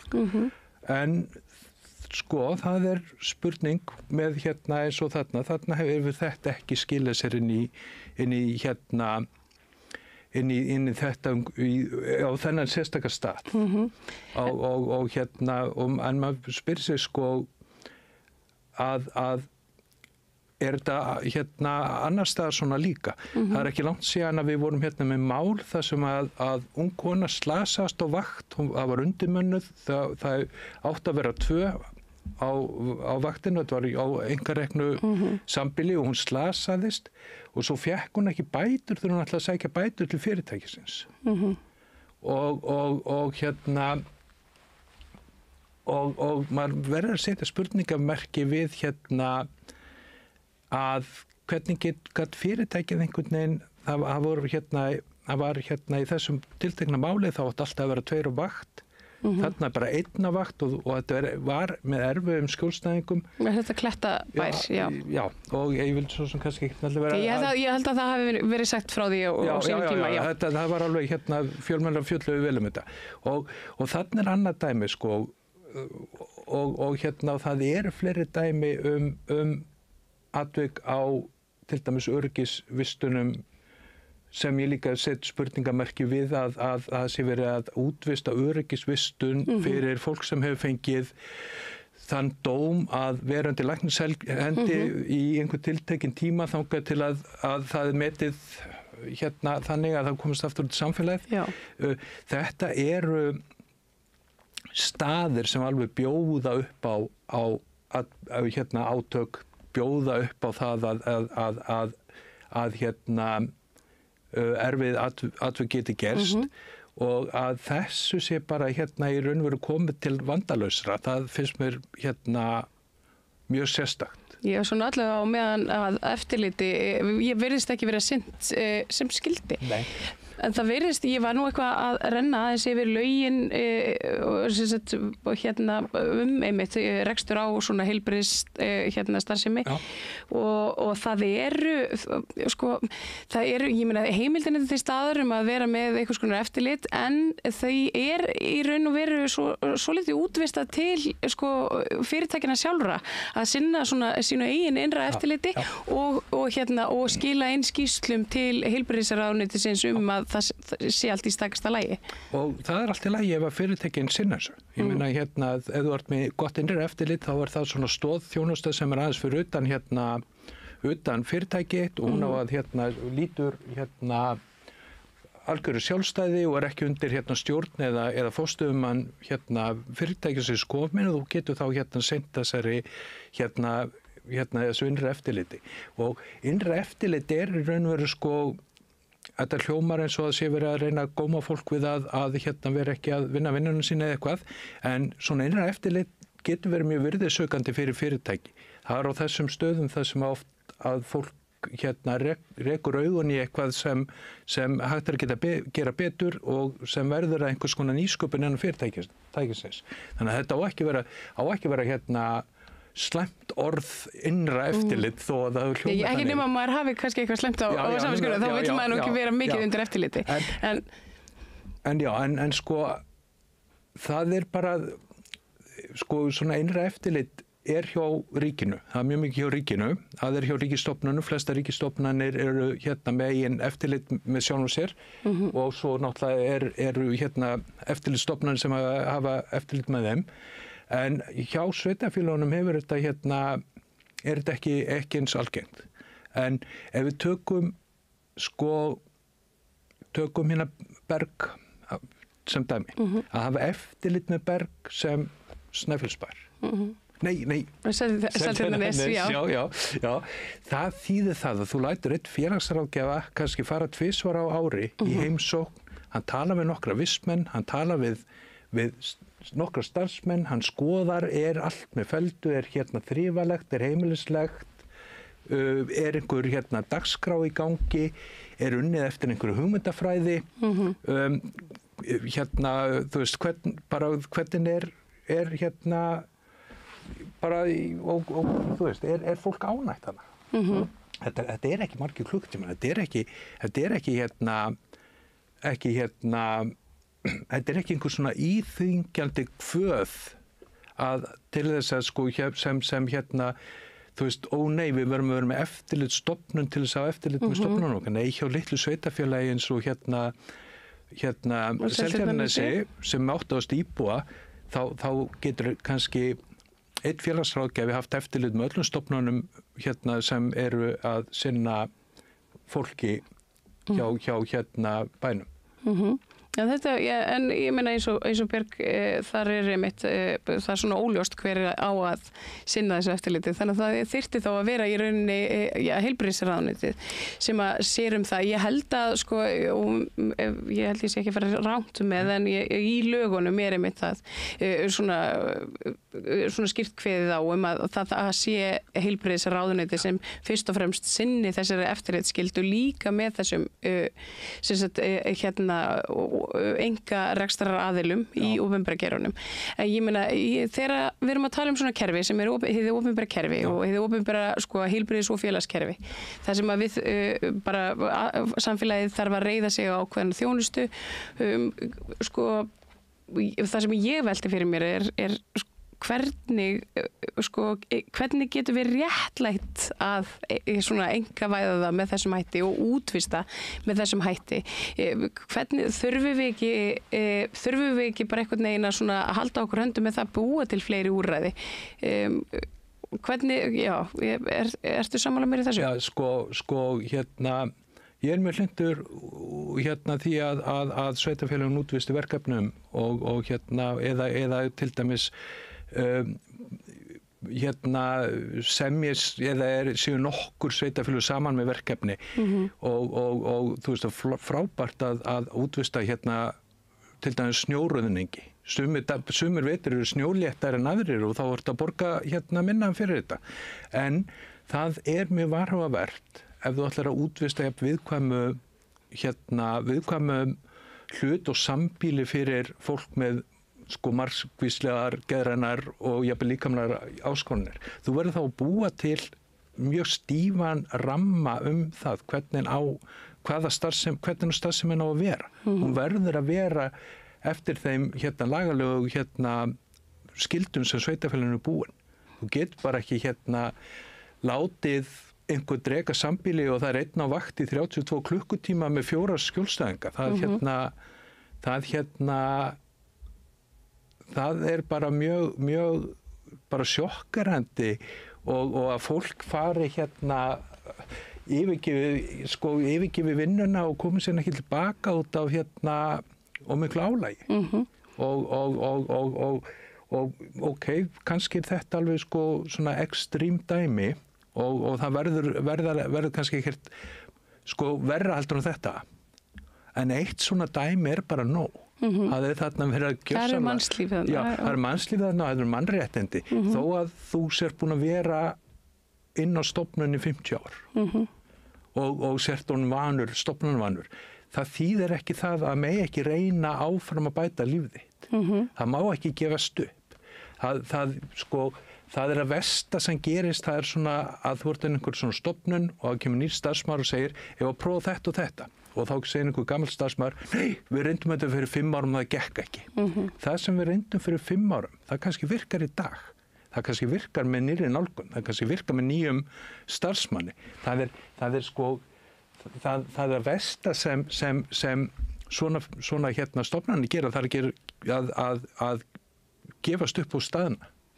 Það er náttúrulega bara dregur þrótt úr þeim sem þeir eiga að vera að vinna fyrir. Já, það er akkurat svona mín tilfinning að þetta sé svolítið svona, þetta er svolítið svona skítukallarnir sem voru bara að hafa verið á þessari geymslustofnun þarna í eitthvað tíma og bara fullri virðingu fyrir þeim líður manni svolítið eins og einmitt að það hefði verið hægt að reyna og ég meina ég skoðaði svona greinagerðir og ýmislegt samskipti bæði Seltjarnarness bæjar og svo umboðsmanns Alþingis og það var alltaf talað að þetta fyrirbæri Bjarg í sinni núverandi mynd sem að hefur verið í tæp 60 ár eins. Það væri bara síns tíma en vegna þess að akkurat mennirnir væru eiginlega og margir hverjir bara hafa verið þarna öll sín fullorðins ár þá sé bara of seint að breyta til eða það taki því ekki. Það er svolítið svona og þegar það talað svoleiðis fólk og manneskjur þá einhvern veginn fær maður svolítið illt í hjartað. Já, ég var á síðustu öld, þá var ég sumarstrákur á stofnun þar sem að voru svona geðfatlaðir, sennilega myndu flestir hafa fengið einhverju greiningar í dag og sem voru búin að vera á stofnunin í 30-40 ár. Og það var mitt viðhorfið, það er búið að reyna allt, við gerum ekki neitt. Svo komu nokkra stelpur sem voru að vinna hana, áhugasamar, þær fóru að mála konunnar og greiða þeim og detúa við þar og keyra þar sko reglulega í hjólastólum út í garð og annað og það byrti yfir þessum konum. Þeim leið betur. Það er brostu. Það þurfti ekki mikið. Þannig að það er að segja að bara, já, við erum búin að reyna allt. Það er mannleg tenging. Já, það er aldrei búið að reyna allt. Það er bara ekki búið að reyna allt fyrir en að viðkomandi er bara dáin, sko. Og þetta eru, sko, bara hættuleg viðþorf ef þú ætlaðir að vera að vinna í því að þjónusta fólk sem sko, stendur höllum fæti. En því miður, þetta verður oft og þetta er út af til dæmis að það er verið að keyra hérna svona staði á lágmarksmannskap. Þú veist, það að vinna vaktavinnu á vaktavinnu með svona erfiðum þjónustuþegum eða skjólstæðingum. Það er yfirleitt í þessum stöðum þá er meiri veikindi og lengri heldur en hjá fólki sem vinnur bara 9 til 5. Og það er svona, þú veist, og þessar vaktir, það er vont að vera að fara á hérna, vera á kvöldvöktum og næturvöktum og svo morgunvöktum og þetta er allt í kringum þennan rekstur er frekar þungt. Og þar að leiðandi finnst mér persónulega að það verði að ef að fólk ætlar að framselja þennan rekstur til einkafyrirtækja að það verði þá að vera með mjög stífan og skýran ramma og vera sko tilbúið að þurfa að grípa inn í og styðja meira við. En útvistunin var svo þægileg að því að þú skrifa bara ein ávísun sem á að duga fyrir árið og það kemur enginn forstöðumar eftir 4 mánuði og segir ég er að fara fram yfir hérna fjárhagsáætlun af því að nýju samningarnir er bara þú veist ég ekki efna þeim. Já, dýrt starfsfólk og það kom leki og eitthvað og þannig að þetta er alveg svona hérna fyrir sveitarfélagin þá bara hljómar þetta sem sko bara besta lausnin. Bara ég skrifa 100 milljón krónur að tjekka og svo get ég bara glemt þessu. Og talandi 100 milljónir, það voru nú fréttir af þessu sama fyrirtæki og Rekubjörg mannvirðingu hérna fyrir nokkrum árum síðan, 2 árum síðan held ég að þá hérna, það eru 207 milljónir sem að fóru í Reynimelin sem er annað úrræði á vegum þess að sama fyrirtækis. Það er sko svona öryggisúrræði og þetta hefur svolítið verið að vefjast fyrir mér sko að því að mannvirðing er við þetta fyrirtæki sem ætlar að vera með öryggisúrræði en það er einhvern veginn komið þannig inn á Bjarg en Bjarg er ekki beitt öryggisúrræði heldur er það bara búsettukjarni og svo er einhvern veginn farið að grauta þessu saman og er þetta ekki nákvæmlega einmitt bara svona út frá sko föllunarfordómum og annað að þessu sé svona hrært saman einhvern veginn í eina lausn það sé ætla að slá þannig 2 flugur í einu höggi til dæmis með að öryggisvist að fanga inn á Bjargi og annað það er náttúrulega er bara það fáránlegasta sem ég hef heyrt lengi að þú flytur öryggisfanga. Ég held að það væri sko þannig að þú fær hérna þegar þú dæmdur til öryggisgæslu þá ertu dæmdur til þess að vera ákveðnum stað og það er ekki forstöðumann staðarins að breyta því og ákveða það. Það hlýtur að vera hérna þeirra sem eru með hérna hafa yfir hérna sko hafa hérna sem hérna sjáum að framfylgja dómnum hvort að það sé stuðust fangelsismálastofnun eða heilbrigðisráðuneytið eða eitthvað þá er það ekki einhvers forstöðumanns að ákveða það að taka mann úr öryggisgæslu og flytja hann yfir og sambýli það sem fyrir 4 einstaklingar. Alveg sama þó að þetta sé ekki ofbeldismaður eða neitt hættulegur hann á heldur ekki skilið að vera settur inn á einhvern annan stað heldur en hann var dæmdur á. Hann dæmdur til þess að vera einn í öryggisvistun og ég bara veit alveg að sko að það margt vel gert þessum öryggisvistunum félagslega, það farið með... Já, og yfirleitt þetta nú jákvæð öll svona opin úrræði og önnur úrræði heldur í fangelsi og maður auðvitað fagnar þeim, en veltir einmitt fyrir sér að sama skapi, sko, gagnvart þeim sem að fyrir voru á Bjargi og svo þessum einstaklingi, sko, hvort að þetta tvennt einhvern veginn eigi eitthvað saman og eitthvað samleið? Nei, þetta var enga samleið, sko. Þetta var enga samleið og ég meina, ég hérna var nú að leita að þessu fyrirtæki og ég finn enga heimasíðu og ég finn enga neitt þetta, ég finn bara hérna að hérna gæða og hérna eftirlitsstofnun velferðarmála hefur hérna samþykkt hérna gefið þeim leyfi, en ég meina fyrirtæki sem að þjónusta hérna fólk með krefandi þarfir. Það hlýtur að vinna eftir einhverju hugmyndafræði. Það hlýtur að vera með einhverju svona síðu þar sem að útlistar hvaða hugmyndafræðun eftir hverjir sinna stjórnunarstörfum, hverjir séu sérfræðingar. Ég meina... Eftir því sem ég kemst næst þetta 2 manneskjur. Já. Sem eiga þetta fyrirtæki og reka. Já, ég meina... Ef ég sko væri hérna kannski eiga þessi 4 menn sem þannig að Bjarga enga aðstandenda lengur á lífi, en ef ég væri aðstandandi hérna, ég myndi vilja vita sko bara eftir hvað hugmyndafræði er unnin. Hvernig fer hún fram? Hver stýrir henni? Einhver viðtöl, þú veist, einhver hvetjandi viðtöl við þessa menn, en þú veist, það er ekkert þannig, þetta bara virðist vera einhvers konar sko geimslaða sem fólki geimt og þetta alveg svona og ég ætla ekki að vera álasa, ég veit ekkert hvernig mannvirðing vinnur eða annað og hef engar forsendur svo sem til þess að dæma þau, en það að sveitarfélagið komi sér inn í þá stöðu að vera með fólk sem á þeirra hérna forræði í einhverju sem sko stenst engar nútíma kröfur sem gerðar velferðarþjónustu, það finnst mér hérna mjög svona það er að á sveitarfélagið ætti að drífa sig að gera bragabót, sko. Það er ekki dýrt að breyta þjónustu við þessa 4 menn. Nei. Það er ekki dýrt. Það tekur ekki mjög langan tíma. Það er hægt að byrja á því til dæmis að flytja 1 eða 2 þeirra eitthvað annað.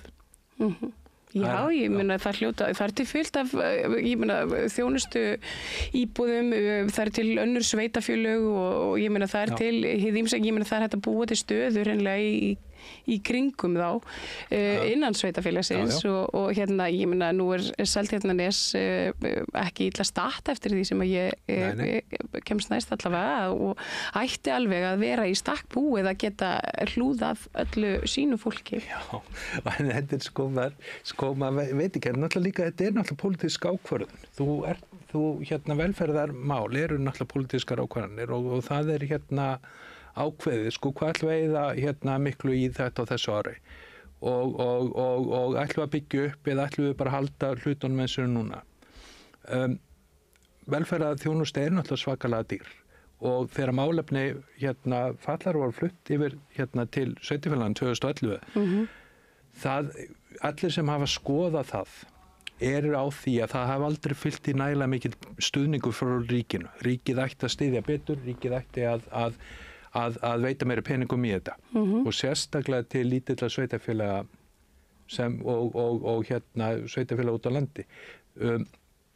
Lítil sveitarfélaga út á landi náttúrulega bara hafa sem hver ekki hérna getuna til þess að veita þessa þjónustu og þar alveg hverfa fjölskyldur fallara barna úr sveitarfélaginu yfir á suðvesturhornið.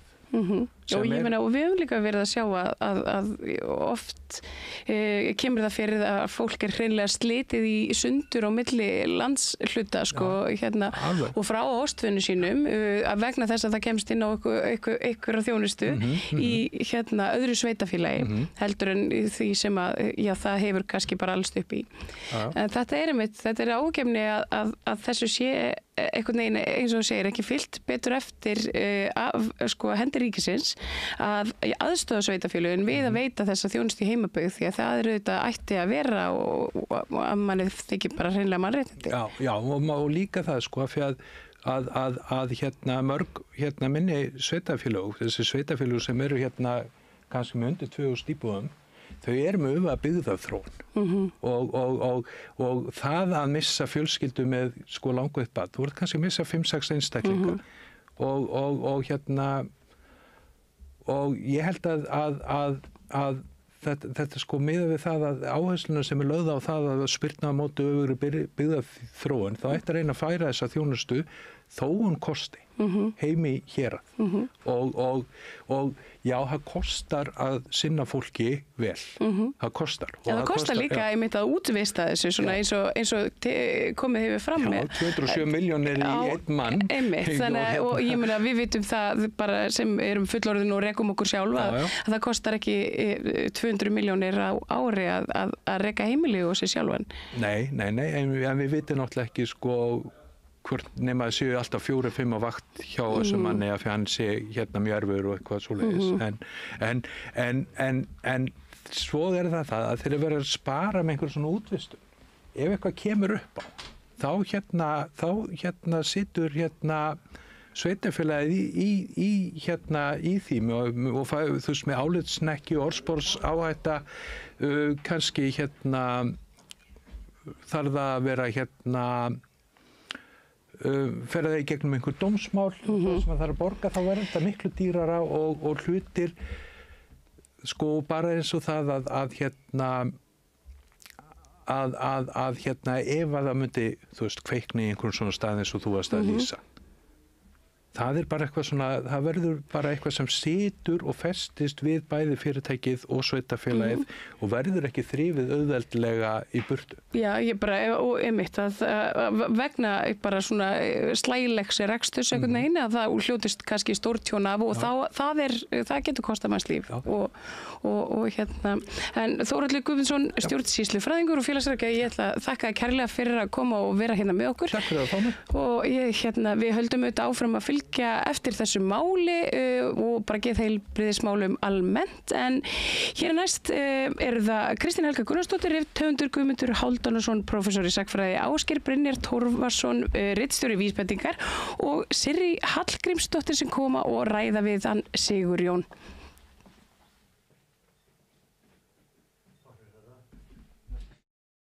Bókvistun býður upp á alhliða bókhaldsþjónustu fyrir einstaklinga og fyrirtæki. Við byggjum á reynslu, faglegum og traustum vinnubrögðum. Bókvistun, alhliða bókhaldsþjónusta, Bæjarhrauni 2, Hafnarfirði. Samlokubrauð, maltbrauð, tékkneskt-brauð, súrdeigsbrauð, brauð ársins, Bernhöfts bakari, íslenskt handverk síðan 1834. Ertu á leið heim úr vinnu? Stilltu á FM 89,1. Fortíðin var aldrei, hún aðeins Einkasýning Larissu Sansúr hjá Listasafni Reykjanesbæjar, opið alla daga nema mánudaga til og með 17. ágúst, Listasafn Reykjanesbæjar. Húnavellir, fullkominn staður fyrir fjölskylduna. Ertu á leið norður? Húnavellir fullkominn staður fyrir fjölskylduna. Tjaldsvæði með rafmagni, gistiheimili, sundlaug og heitur pottur, líkamsrækt, leiksvæði fyrir börn, sparkvöllur, veiði í Svínavatni, rafmagn sjólalega, morgunverðarhlaðborð, kvöldverðarhlaðborð fyrir hóp og húsbílar eru velkomnir. Hópatilboð í boði fyrir ættarmót, stórafmæli, fjölskyldu og vinafögnuði. Allar upplýsingar á hunavellir.is og í síma 861 23 19. hunavellir.is.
Verið á samstöðinni til að ræða. Hérna það komin Guðmundur Halldórsson, prófessor, Ásgeir Torfi Brynjarsson.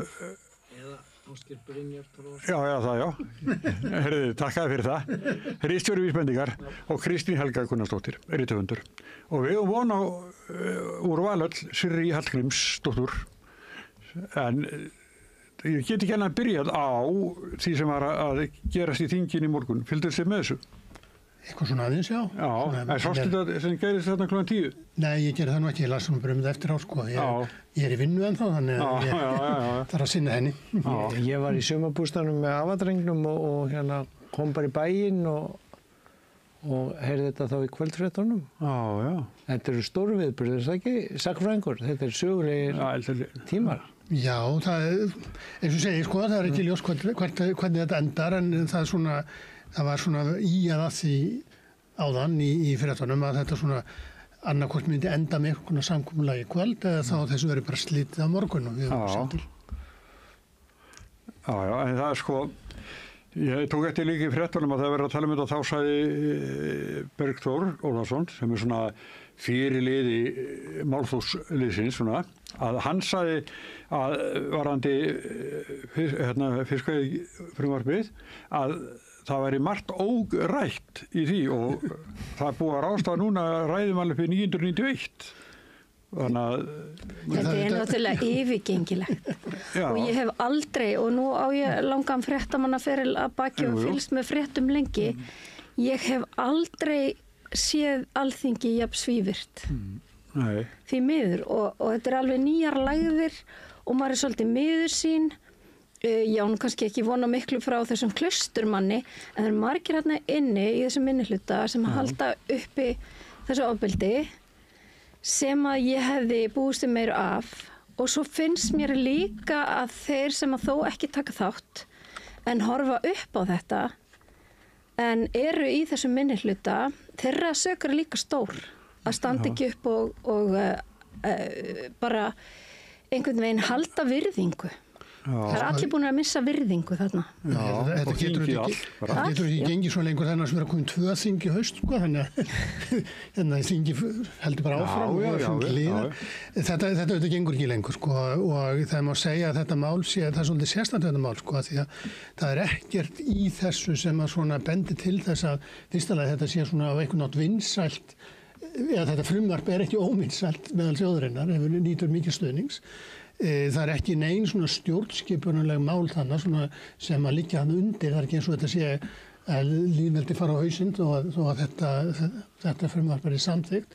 Þannig að tilgangurinn með þessu er ekki alveg ljós og þessi að ég við viljum semja við ríkisstjórnina, en ég meina ef ríkisstjórnin leggur fram þetta frumvarp væntanlega fullir alvöru og ætlast til að það verði samþykkt af því að telur það sé réttlátt og hefur sjálfur sér ekki neitt að semja, þannig að þá verðum við fyrir sér hver þá tilgangunum með þessu, til hversi eru þeir að þessu og þetta bara hreinlega getur ekki gengið svona að þetta verður að ræða málin en þetta er ekki umræðu, það er standa og flytja saman frumvarpið trekk í trekk, það er ekki gaman. Ég er búin ályktum sveitastjórna hér og þar í landið, þetta er ekki umræða.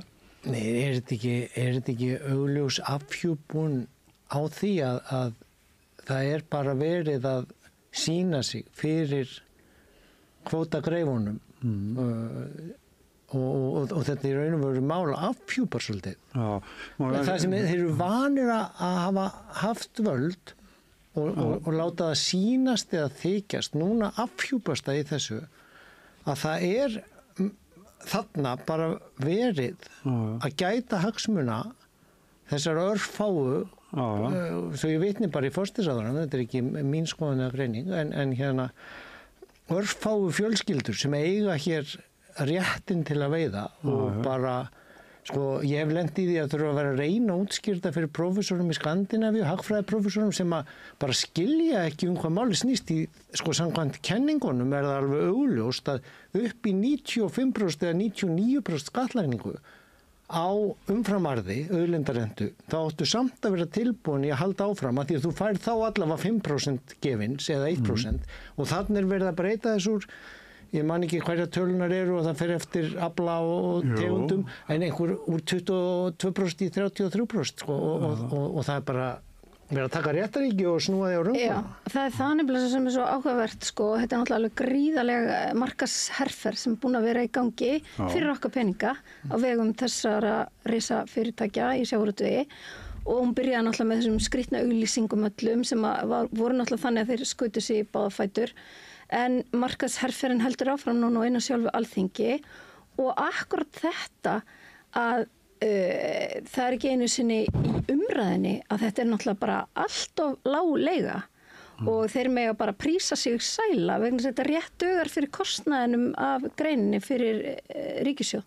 Þannig að það líka alveg ótrúlega mögnuð markaðsherferð sem að snúa þessu þannig upp að Grétar Már Jónsson sem var þingmaður og hann sagði á þingi núna í þessari viku að það færi ekkert á milli mála að þeir sem var að halda þessu málþófi áfram, þeir væru bara í taumi frá LÍU og hann fekk að móðgust margir í salnum. Svo Lilja Rafney Magnúsdóttir sem í atvinnuveganefnd og margreyndur þingmaður og ég spurði hann, hún var hérna og ég spurði hann út í þetta og hún sagði að það fer bara ekkert á milli mála.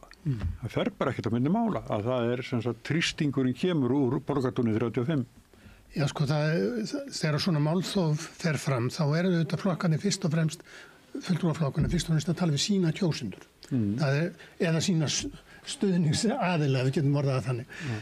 Þeir eru ekki að tala við þjóðina, þeir eru ekki að tala við aðra þingmenn og þeir eru vonandi ekki bara að tala við sjálfa sig sko, þannig að það eru örugglega telja þeir að með þessu þófi sínu öllu saman að þá séu þeir að höfða til einhverjar sem að styðja það, hvort sem að það þá þeirra kjósendur eða þeirra fjárhagslegu bakkarlar, þannig að því þetta hefur engan tilgang, þetta gjörsamlega tilgangslaust, þetta bara kemur leiðinda andrúmslofti á þingið og skapar þá þetta viðhorf til þingsins að þetta sé tilgangsleg samkoma sem auðvitað mjög hættulegt.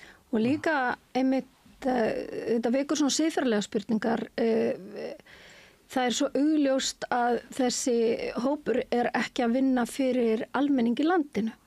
Hann þarna að keyra einhverja rútu fyrir örfáa auðmenn og þá spyr maður sig hvert Alþingi komið að þarna séu ekki fulltrúar fjöldans. En það var það raunar komið áður, það gleymist, en bara í lok síðasta þings kom dómur úr héraði á lagasetningu þingsins og umboðsmaður búinn að taka þá í bakari líka, af því að nákvæmlega þarna voru lögfræðingar þessara fámennu ríku hagsmunaaðila inn í þingnefndum að skrifa lög fyrir þjóðina eins og að þingið væri bara svona stimpilsamkoma og þetta það eiginlega í mínum svona heimsfrétta yfirlestri sem ég les nú meira erlenda alþjóðlega fjölmiðla heldur en íslenska að það bara í Bandaríkjum Trumps sem hægt að sjá eitthvað álíka á þess að sé að líka þessu saman en það verið að tala núna og útskýra fyrir fólki fiduciary duty sem nú sko hugtak á íslensku umboðsskylda sem að þurfti nú að gefa út smá hver bara fyrir fáeinum árum til að útskýra fyrir fólki á fjármálamarkaði þetta hugtak þegar þú ert að starfa í umboði annara og fara með einhvers konar vald fyrir hönd annara að það þurfti sko hugtakið svo fyrir marga svo óljóst á íslensku að það þurfti að gefa út hver til að skýra það sem ágætt og mjög fínt hver, ég held að maður sé Arion banki hafi staðið útgáfunni af öllum en þar eru pistlar frá siðfræðistofnunar fólki og fleiru minni en sem sagt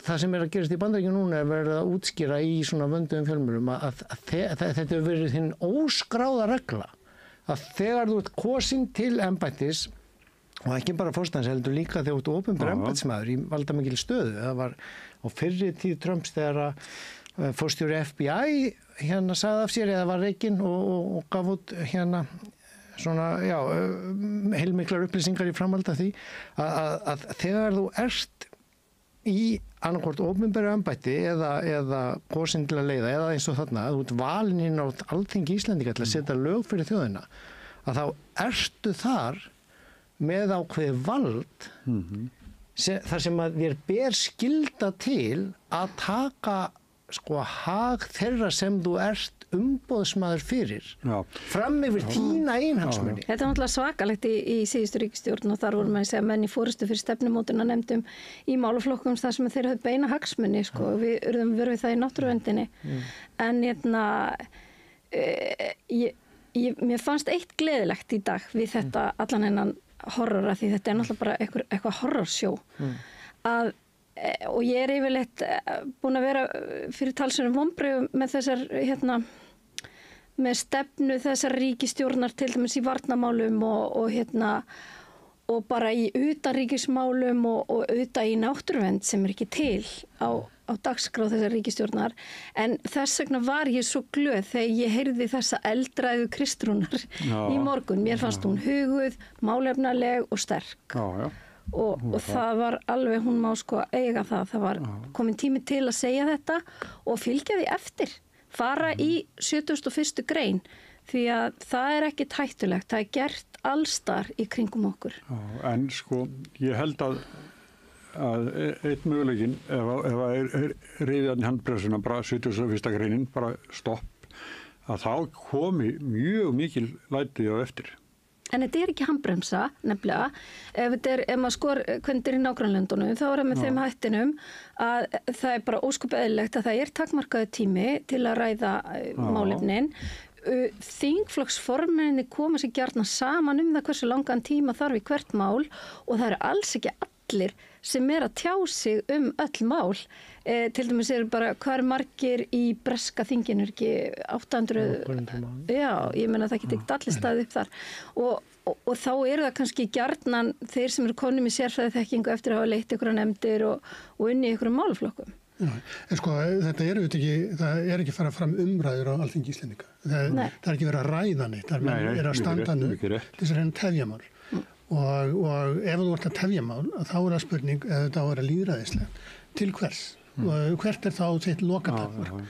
Og þegar það virðist eina lokatakmarki virðist vera að knýja ríkisstjórnina til þess að hætta við þetta sínum lykilmálum sem hún hefur bæði þingmeirihluta fyrir og líka stuðning meðal almennings að það er auðvitað ekki lýðræðislega aðgerð þannig að þá auðvitað er lítið annað að gera heldur en að stoppa þessi ósköp að því eins og segi, þú getur ekki með 2 þing í einu, það er ekki hægt að 157, ég man ekki hvað þetta þing sem er núna og 158 saman sko, þetta þarf að enda og það kemur þing saman aftur, það munar nú ekki miklu þegar við að tala um orkupakkan því að þá sem sagt sömduður í júní að fresta þessu fram í lok ágúst og svo voru bara 2-3 dagar og svo var það bara mál í búi og það getur vel verið að það verði eitthvað þannig núna að eitthvað svipa gerist sko, en þetta þarf einhvern veginn að enda og þetta er ekki gott að þurfa að grípa til svona neyðarheimils eða hvað sem við kallum það og þetta á ekki að þurfa að vera neyðarheimil, hann er eiginlega tiltölulega ný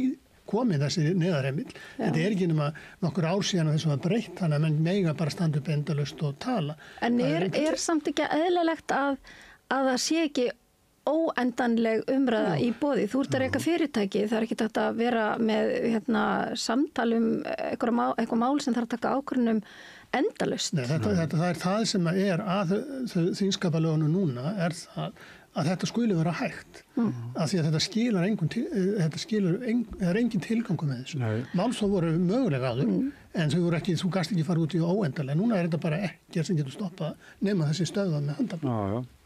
En það hlýtur að fara að koma að því, ég veit að ég er búin að tala við þingmenn í stjórnarliðinu og svona hinn almenni þingmaður hann vill þetta, hann vill bara drífa í þessu. Ég meina hundlega á þessu þetta ég aftur líka í alþjóðlegu samhengi sko, það er ómögulegt að útskýra þetta fyrir skandinavískum vinnum mínum, það er fólk að koma inn í ferðalögum til landsins og svona og spyr hvað er frétt af Íslandi og sko fólk sem er vant eðlilegum þingum í Skandinavíu sem eru þó líka okkar að það bara skilur ekki hvaða fátækangur þetta og það er ekki hægt að útskýra á erlendu tungumáli. Og það er ágætist test, András Snæs testi sko. Ef þú lendir í vandræðum og heyri sjálfa þig, það er að segja tóma vitleysu, þú ert að segja það á ensku eða sænsku eða að þá getur verið nokkuð örgur að það er eitthvað sér íslenskt rugl í gangi og vandinn hins vegar núna sem að menn hafa ekki upplifað áður að Google Translate getur þýtt allt, þannig að sko erlendir fjárfestar til dæmis, ég hef sagt þetta nokkur sinnum hér á borðinu áður, við ýmis málvarðandi fyrrum forsætisráðherra og fjármálaráðherra sem var hérna lengi, sem gerði, sem hafði áhrif á að fæla frá og þetta mál getur alveg eins líka haft þau áhrif að því þetta sko ekki bara eitthvað sér íslenskt rugl og einstaka útlendingar sem kominga og maður lendir í að spjalla hvað sé helst á baugi í fréttum og þarf að fara að útskýra svona rugl, heldur þeir sem kann að byrja hvernig með löggjöf á landinu og breytingar og því og svona. Já, það getur bara komið upp, þú veist, eitthvað svona, að þá aftur förum við í flokk með löndum eins og Trump að gera Bandaríkina. Frekar heldur en Evrópulöndum eða það sem hægt að treysta því einhvers konar eðlilegt réttarfar, þingræði, lög og reglur og ósagðir hlutir, ósagðar reglur og að menn brjóti ekki það sem hefur verið sagt eða eru venjur fyrir. Því þannig bara, mér finnst það vera svolítið svakalegu skaði sem hefur verið að gera á svona grundvallarstofnun í samfélaginu, í þjóðríkinu sem að maður einhvern veginn hefur ómeðvitaða virðingu fyrir og einhvers konar lotningu jafnvel. Ég fór á heimsókn í þingpallana úr MR í Kanada og hef gert það á ögur stundum í einhverjum að draga fram tilbaka EES-samningin og fleira þess og það. En núna bara vitleysingar. Þetta á að vera merkasta stofnun landsins, þingið, það bara hlýtur að vera. En núna þegar í hruninu þá fór traustið til þingsins mjög mikið niður og það hefur aðeins verið að fara upp aftur, en svo heldur að getur ekki annað en farið niður aftur. Nei, þetta er bara, eins og segir, sko, þetta er bara svo pínlegt að horfa upp á þetta. Já, sko, líka, ég meina, ég er ekki að segja, við verum ekki að reka þetta samfélag sem fyrirtæki, heldur er þetta bara samfélag sem við erum að reka saman og alveg eins og ég rek lítið samfélag heima hjá mér með manninu mínu sem er heimilið og við erum öll í einhverjum rekstri að halda utan eitthvað og passa velferð og alls konar. Ég get ekki leyft mér að reka mitt heimili svona eins og þetta fólk hagar sér. Mér var bara hent út ef ég sæti á nóttunni og bladraði og bara fyrirtæki geti aldrei fungerað svona en bara legur komin inn á Alþingi Íslendinga þá mátt bara haga eins og vitleysingur. Er það bara leyfilegt? Já, það er sko, þetta er náttúrulega miðflokkurinn, það sem var bókun 35 og sem var sem sagt í efsta sæti yfir lengd þingfunda. En nú er þetta komið fram yfir og þar er miðflokkurinn svona aðaleikarinn. Þannig að þetta er fyllt heim svolítið mikið. Já, orkupakkin, það var það, þeir ráku það gegn öllum öðrum á þinginu. Þeir voru líka á frægum bar og sita allir ennþá inn á þingi eftir að hafa í raun og veru brotið sko á þjóðinni bara siðferðislega. Nei, Gunnar Bragi er ekki. Nei, en var það ekki bara eigin vali? Já, jú, kannski. Einhver eru ekki á þingi, ekki eigin vali. Já, en ég meina... En mér finnst þetta svolítið gott sem hún sagði áðan, sko, og ég heyrði það á ensku bara fyrir vikunni í einhverjum að þetta er sko ofbeldi með orðum og ekki bara það sem ég gerði á Klausturbar heldur þegar það er farið að nota ræðustól Alþingi svona eins og hann er notaði núna þá má allavega færa rök fyrir því þetta sé konar sko verbal abuse er enska orðið sem þó að ég sé fyllilega sammála því að menn eigi að hafa málþófsréttin eins og í fjölmiðlamálinu eða einhverjum svona málum þar sem er einmitt gjámilli þings og þjóðar eða hvaða punkt menn vilja nota til að réttlæta það en þetta er svona við erum komin í svolítið ástand finnst mér í heiminum ef maður fyrir aftur í Trump sko, eða ástandi í Bandaríkjunum sem er að hafa áhrifum allan heim að svona óskráðareglur eða heiðursmannasamkomulag eða bara svona það sem aldrei hafði verið gert sko að beitast til dæmis málþófi fyrir bara hagsmuni 20.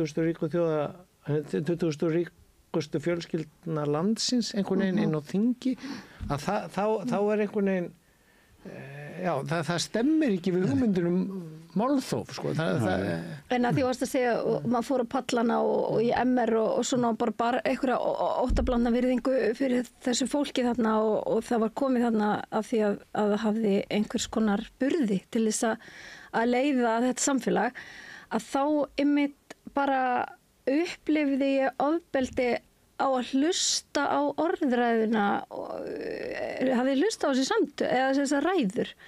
Þær eru sem er að hluta núna? Já, þetta var bara þvættingur og eins og menn var að tala úr svefni og bara bull og vitleysa og það er fólk á launum sko við að velrita þetta og gefa þetta út í Ég spurðist fyrir viku síðan að þá átti starfsfólk þingsins eftir að ganga frá 2311 ræðum.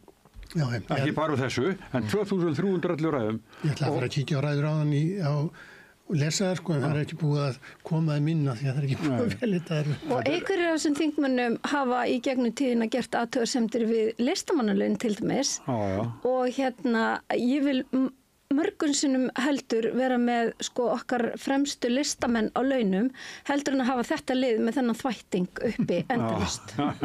Já, en það er og fínt að listamenn þá sem væru við að skrifa fengju svona ritaraðastoð til dæmis. Þingmennir fengju það. Einu sinni sagði einhver yfirmaður í þeirri deild sem með ræðurnar að það væri bara einn þingmaður sem kæmi og lesi yfir áður en þeirri byrt. Og það var Össur Skarphéðinsson og bætti svo við að hann er sennilega bestur í íslenskaðum öllum. En svo er annað sem ég var líka velta fyrir mér af því að ég vil ekki kalla neyðarheimil. Mér finnst við að innleiða þennan kúltúr sem er á Norðurlöndunum að það sé takmarkaður ræðutími og að þurfi ekki allir að standa upp, bara þeir sem hafa vita sem þeir að tala mjög margir hafa bara ekki hundsvita sem þeir að segja og líka að ef að því að auðvitað verður líka minnihlutin að virka sem aðhald á meirihlutan en að þá geti minnihlutin vísa til þjóðar ef að þriðjungur þings eins og er ekki í Danmörku þannig að það er þriðjung þings til að vísa málum til þjóðarinnar og þeir hafa þriðjung í þessu þessi möguleiki þeirra en þeir hafa ekki þjóðina. Þeir hafa aldrei gert þetta. Þjóðin myndi auðvitað að jarða þetta. En þau búin að nefna Trump að núna er hann sem sagt að setja eða segis alltaf að setja 50% toll á Brasilíu nema þeir hætti málsóknum gegn Bolsonaro fyrir forseta. En mér finnst þetta svolítið misnotkun á valdi. Já, Trump hefur svona mjög sérstakar hugmyndur hvernig á að beita forsetavaldinu og ég held að það auðvitað eins og Ásgeir kom inn á hérna áðan að það sem hefur verið að gerast í Bandaríkjunum með það og þetta er með svo óskrifuð reglur sem eru svona kannski reyndar er hann líka brjóta að skrifa reglur það er svona málin en það er bara enginn sem að getur hengt honum fyrir það en að það sem sagt hann hefur alveg óspart nýtt sér sitt embætti til þess að einfallega maka krókinn. Hann einfallega er endalaust að græða á því að vera forseti og beita forsetavaldinu til þess að svona koma sínum svona enga áhugamálum í framkvæmd og það Bolsonaro er auðvitað gamall kunningjans og svona hefur svona svipaðar sakir á sér eins og Trump sjálfur þannig að honum er það mjög þeim var líkt saman já, ég meina það er sama ákjaran eins og Trump var ákjari fyrir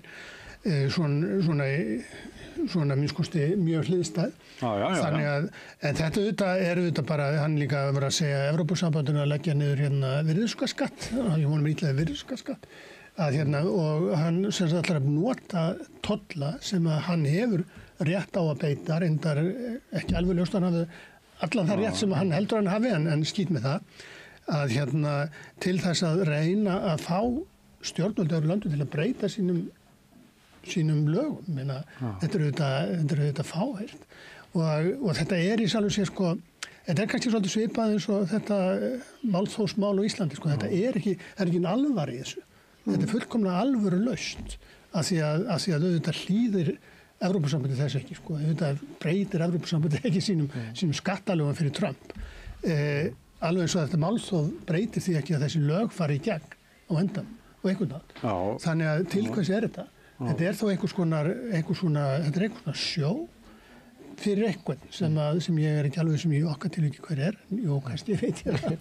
Færir ekki svolítið skynsemismörkin samt, alltaf? Jú, þetta líka leið og þú byrjar að augra þessum svona siðsemisreglum að þá þetta grefur undan sko, já, bara því hvernig fólk tala saman og hvernig fólk umgæst hvert annað og ræðir hlutina. Þannig að svona þessar ósköðu reglur eru oft á tíðum, já, ekki síður mikilvægar heldur en þessu skrifu. Já, og venjuvæðir kannski þessar ruggluðustu hugmyndir, svona normaliserast. Okkur bæst nýr gestur. Já, ég að mæta á seint? Ég held ég að mæta 8:30. Nei, þetta Við heldum að Sirri var að koma. Surprise! Já. Nei, ég sverða, hann skrifaði 20:30. Hvenær vildu þið fá mig? Já, við vildum fá þig klukkan 20 og 9:50. En við skulum ekki gera mál úr því hérna í beint útsendingu. Okkur sami það. Við erum búin að fara Mæting klukkan 20:30.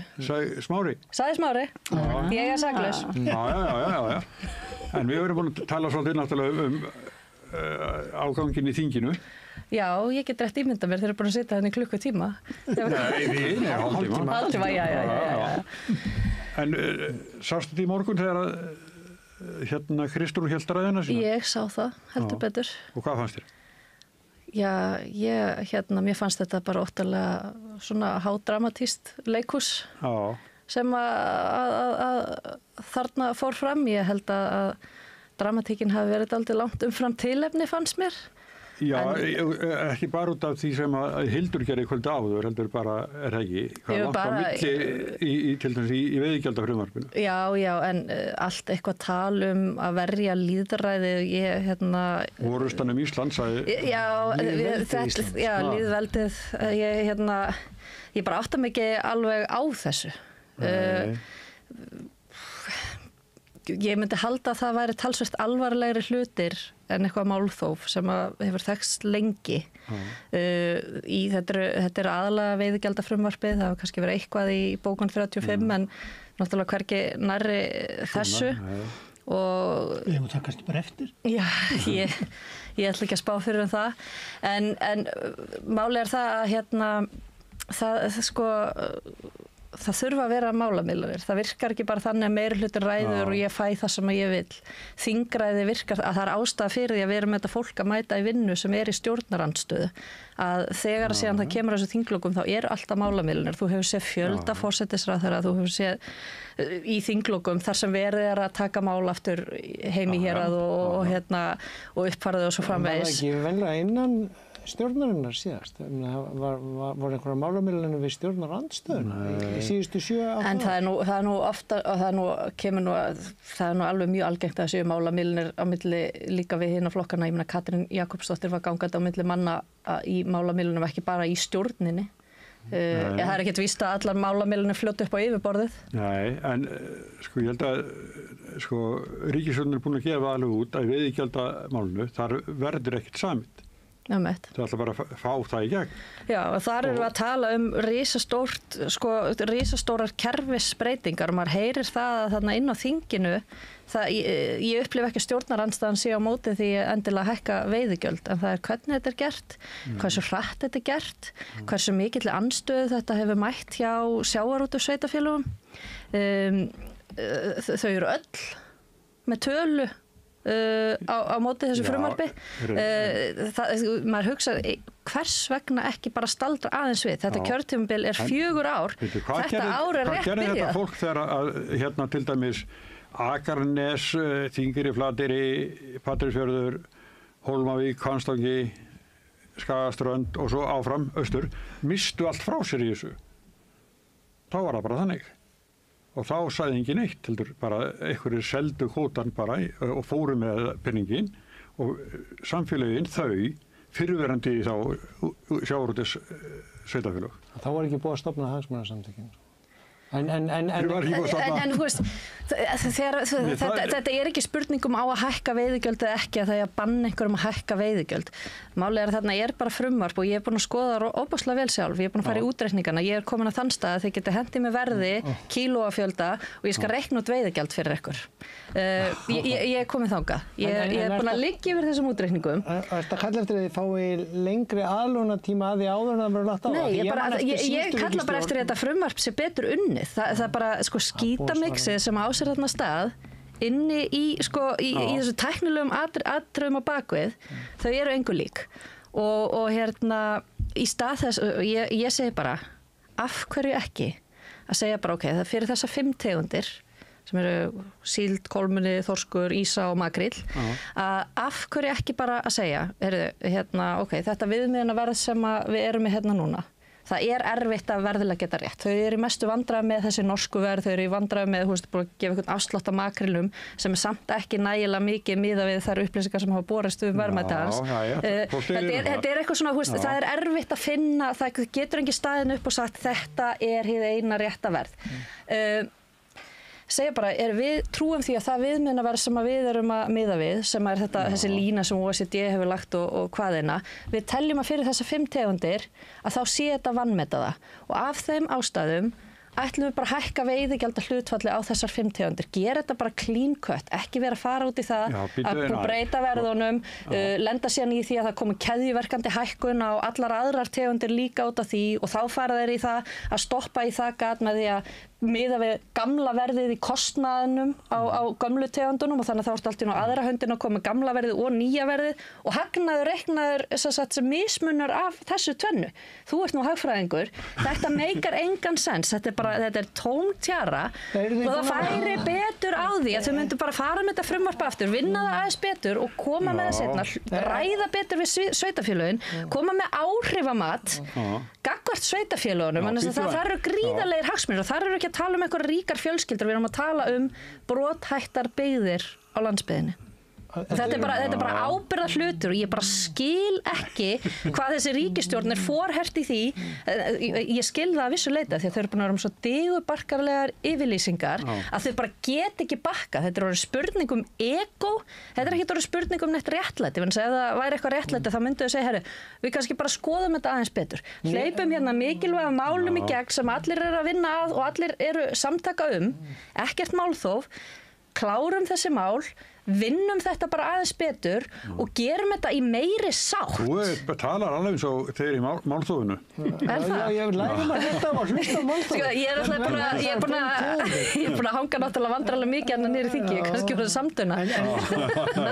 Mér fannst í byrjun og hljómaði að varst að kalla eftir að þið þyrst að því að mantran er augljós hérna hvaðan sem hún kemur, hvort sem hún kemur kjallarnum á Valhöll eða kjallarnum hjá LÍU, þú veist að allir segja við erum ekkert á móti veiðigjöldum og svo kemur af hverju og þetta megi ekki vera svona mikið og svona hratt og þá bara fekk ég, núna ég var að hlusta flashback í hérna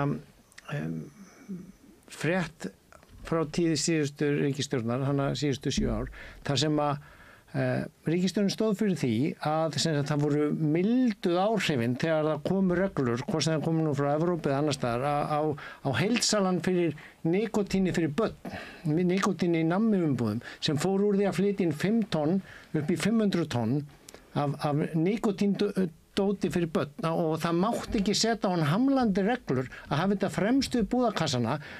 Hann var búinn að fara úr hagnaði af 5 tonnum upp í 500 tonn og það voru svo íþyngjandi reglur sem ríkisstjórnin var að setja á og mikið tapa hagnaði fyrir heilsalan að því var frestað 5 ár eða 3 ár að hann þyrfti nú að fylgja heilbrigðisreglunum frá Evrópu að ekki hafa nikotínpúða með mentólbragði í umbúðum með litríkum fígurum fyrir börn. Finnst þér þetta sambarlegt við sjávarútveg? Hann skaðlegur börnum heilbrigði þegar þetta tvöfalda skattlagningu? Ég bara myndi þess að frétt þú varst að segja að hann má alveg hækka veikur, það bara má ekki gera það svona mikið og svona hratt að því þau þurfa að ná að kalibrera hvað við fjárfesta nú í af einhverju öðru til þess að draga það frá eða finnst þér þú sem hagfræðingur ekki eðlilegt að í fjárfestingar þungum félögum eins og sjávarútvegi að þú ætlar að fara í svona stóra skattahækkunar aðgerð að þú viljir mögulega taka því skrefum og gefa þeim einmitt aðlögunartíma vegna þess að þetta spurning fjárfestingu, þetta spurning nýsköpun, svo margt. Ég bara sem hagfræðingur búin að sjá hvernig bæði sjávarútvegurinn búin að nýta sér nýsköpunarstyrki hins opinbera og grænvæðingarstyrki hins opinbera, peningur ríkissjóð til að skipta út einhverjum gömlum búnaði og hins vegar hefur þurft að vera að reyna að útskýra fyrir erlendum hagfræðingum sem hafa verið fengnir til viðtala í aðra fjölmiðla. Og þeir skilja bara ekki því allir viti í öðrum löndum að auðlindarenta, þú átt að vera að sætta þig við allt upp í 95% skatt á hana, að því þá færðu allavega 5% frítt, hér verið að hækka þá 23% upp í 32%. Og hver auðlindarentan í sjávarútvegi? Hver hún? Hversu mikil? Hversu hátt hlutfall af arðsemi sjávarútvegsfélaganna auðlindarenta og eru sjávarútvegsfélög almennt með meiri arðsemi heldur en aðrar iðngreinar? Já, við sjáum það bara hvernig þau eru búin að vera fjárfesta í majónesi og keksverksmiðjum og öllum mögulegu. Þetta er bara helst frétt Ríkisútvarpsins og fín yfirferð Inga Freys þar. Sko þið eru að taka eitthvað mjög afmarkaða og fyrir þetta það er ekkert að því að fjárfesta í einhverjum öðrum greinum en stóri fjárfestingaliðurinn hjá þessu félögum ekki í einhverjum keksverksmiðjum og rugli. Það er í tækjum, það er haft svo ruggmikinn hagnað að þeir viti ekki hvað að fjárfesta að kaupa majónes og keks. Hefurðu skoðað það? Já. Það hefur ekki verið ruggmikil arðsemi og hún er mjög sveiflukennd. Þetta er mikil á þetta. Það er að koma svo mikið að þolinmóðu fjármagni núna inn í samfélagið í formi til dæmis hótelbygginga út allt land sem eru að rísa jafnvel á mjög umdeildum stöðum. Til okkar hjá Landvernd leitar fólk sem í vandræðum undir Eyjafjöllum við bakka Tungufljóts út allt af því að það er komið þolinmótt fjármagn þar sem á að reisa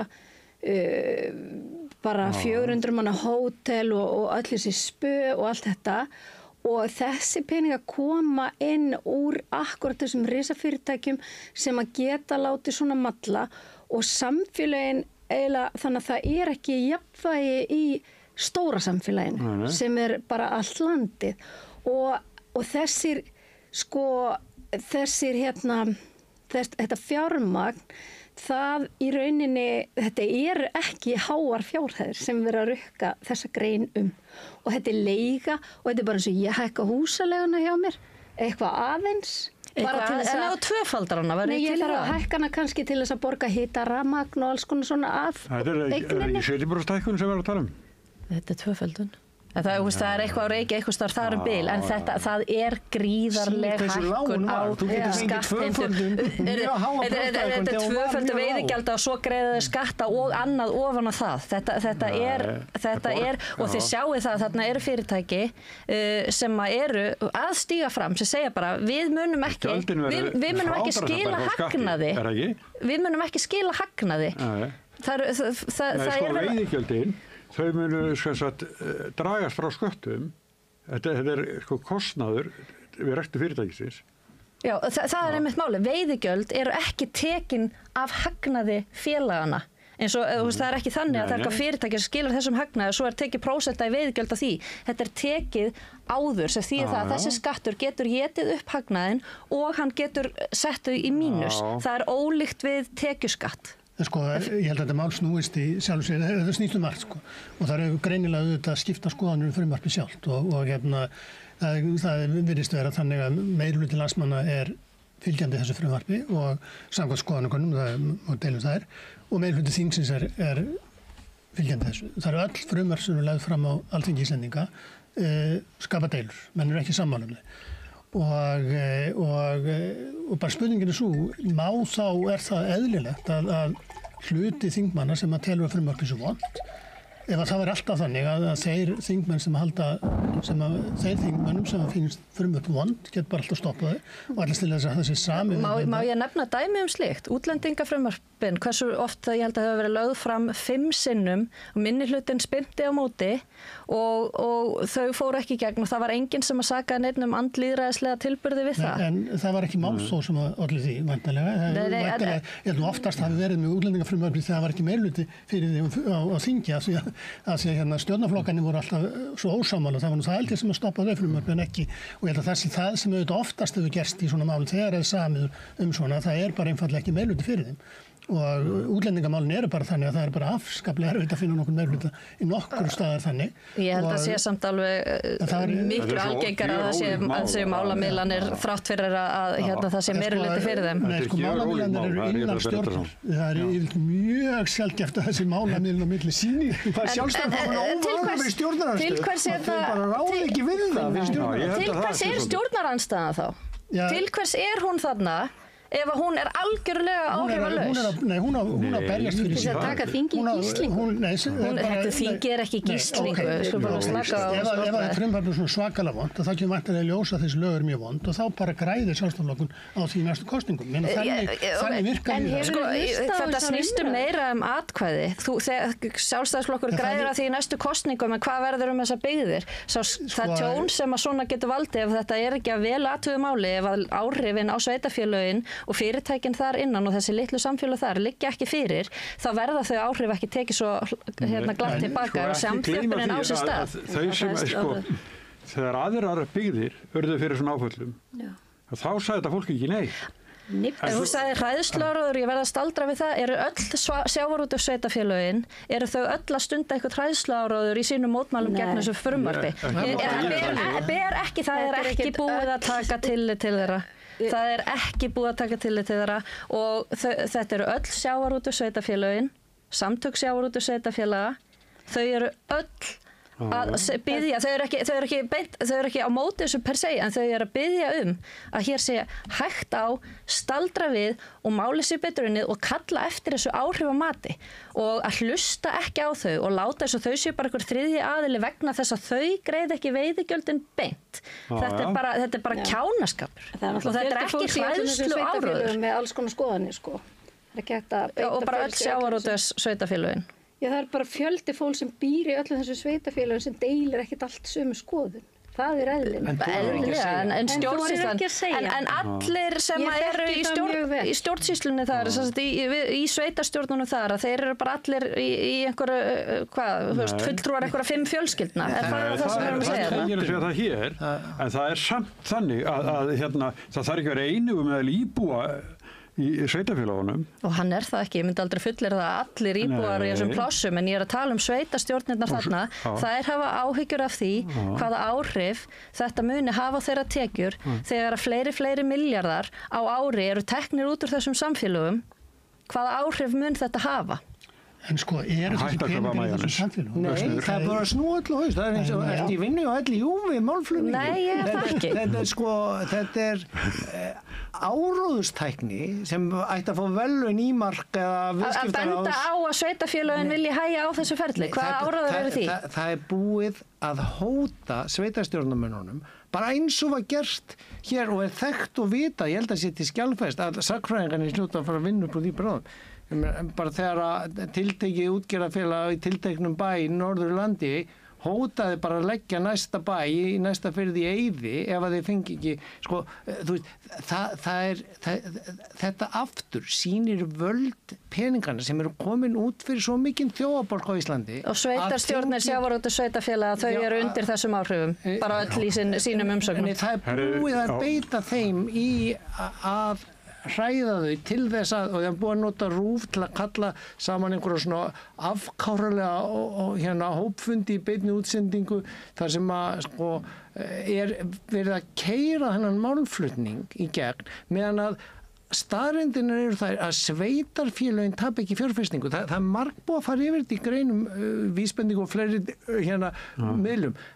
Það eru fyrirtækin sem að þurfa að borga þannig 7% meiri skatt úr 23% upp í 31% eða 8-9% af sinni heildarrentu, þú veist, og meðan að erlendir prófessorar skilja ekki að hverju þetta ekki 30, 50 eða 70% eins og er í Noregi á olju eða fiskeldi sem var verið að setja þetta á í Noregi núna, mjög sambærileg gjöld, að þar engin af þessum stórgróserum, hvort sem það eru oljufélögin eða fiskeldisfélögin sem vogar sér að fara í fjölmiðlana og halda út í einhverjum áróðum það að þeir muni bara hætta fjárfesta í Norður-Noregi ef að þeir fá ekki minni skatt á sig. Ég hef reynt að útskýra þetta. Þú veist að fyrirtæki sem skil ekki arði, þau hætta að fjárfesta. Þau hætta rekstri, þau loka það. Nei, það kemur ekki til greina. Þessi fyrirtæki... þau halda því sínu skipum og sínu fristúsum og annað. Það er ekki verið að bara ríksa og burtu alla peningana. Þjóðin veit að þetta á.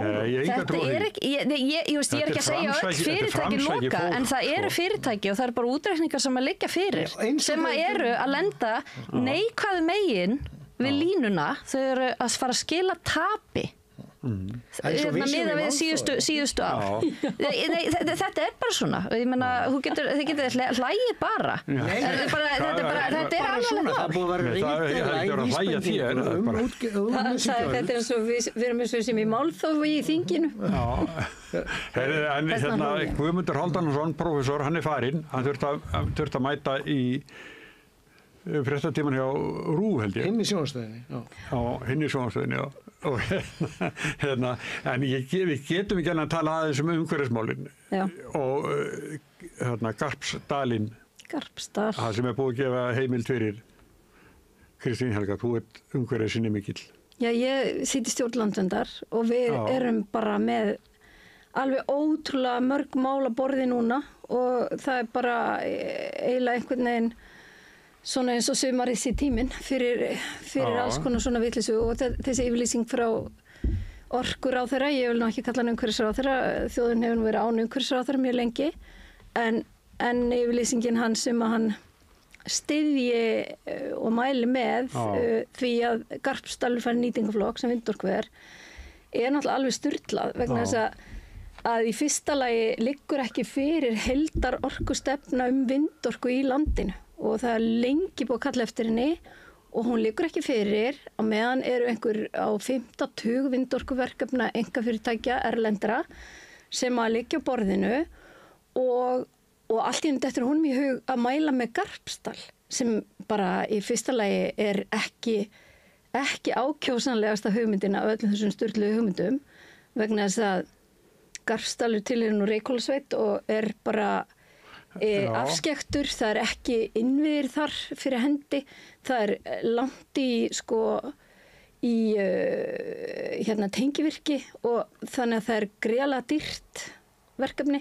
Þar að auki eiga þessi vindvirki að rísa þessi kljúfar upp á í þannig hæð að margir sem tilþekkja vel hafa gert gríðarlega bara alvarlega athugasemdir við að þarna sé of mikill vindur. Þannig að það var mjög einkennilegt að heyra hann mæla akkurat með þessu verkefni í fyrsta lagi bara að hann væri yfir höfuð að mæla með einhverjum verkefnum þegar það liggur engin stefna fyrir og svo grípa þetta. Þannig að maður hugsa bara ónýttilega læðist að manni svona óþægilegu grunar sem búið að lofa fólki einhver staðar en auðvitað liggur svona fámennt sveitafélag vel við höggið. Þú ert ekki hrifin af Jóni Páli, umhverfisráðherra?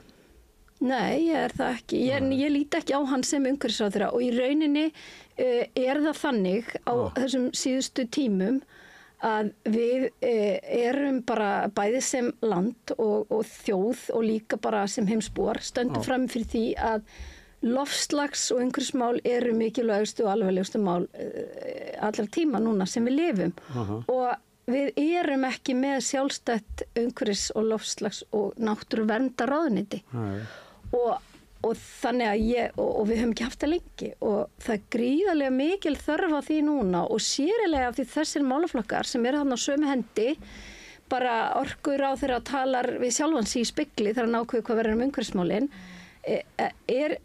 þarna er alltaf konflikt og það væri bara skítskárra ef það þarf að tróða umhverfismálunum og í ykkur skúffu en auðvitað er þetta það stór málflokkur að hann á bara sér ráðuneyti skilið að þá væri bara skítskárra að hann væri inn í heilbrigðisráðuneyti til dæmis og eðlilegra. Hvað segir þið þetta? Þetta er ég satt í faghópi 3 í rammaáætlun 3 og svona til að brúa yfir umræðana sem vorum með áðan virðingu þingsins að sú rammaáætlun sem að við gengum frá skýrslunni 2016 satt onni í skúffu eða ég veit ekki hvort það var í nefnd eða í ráðuneytinu eða hvar í áraraðir.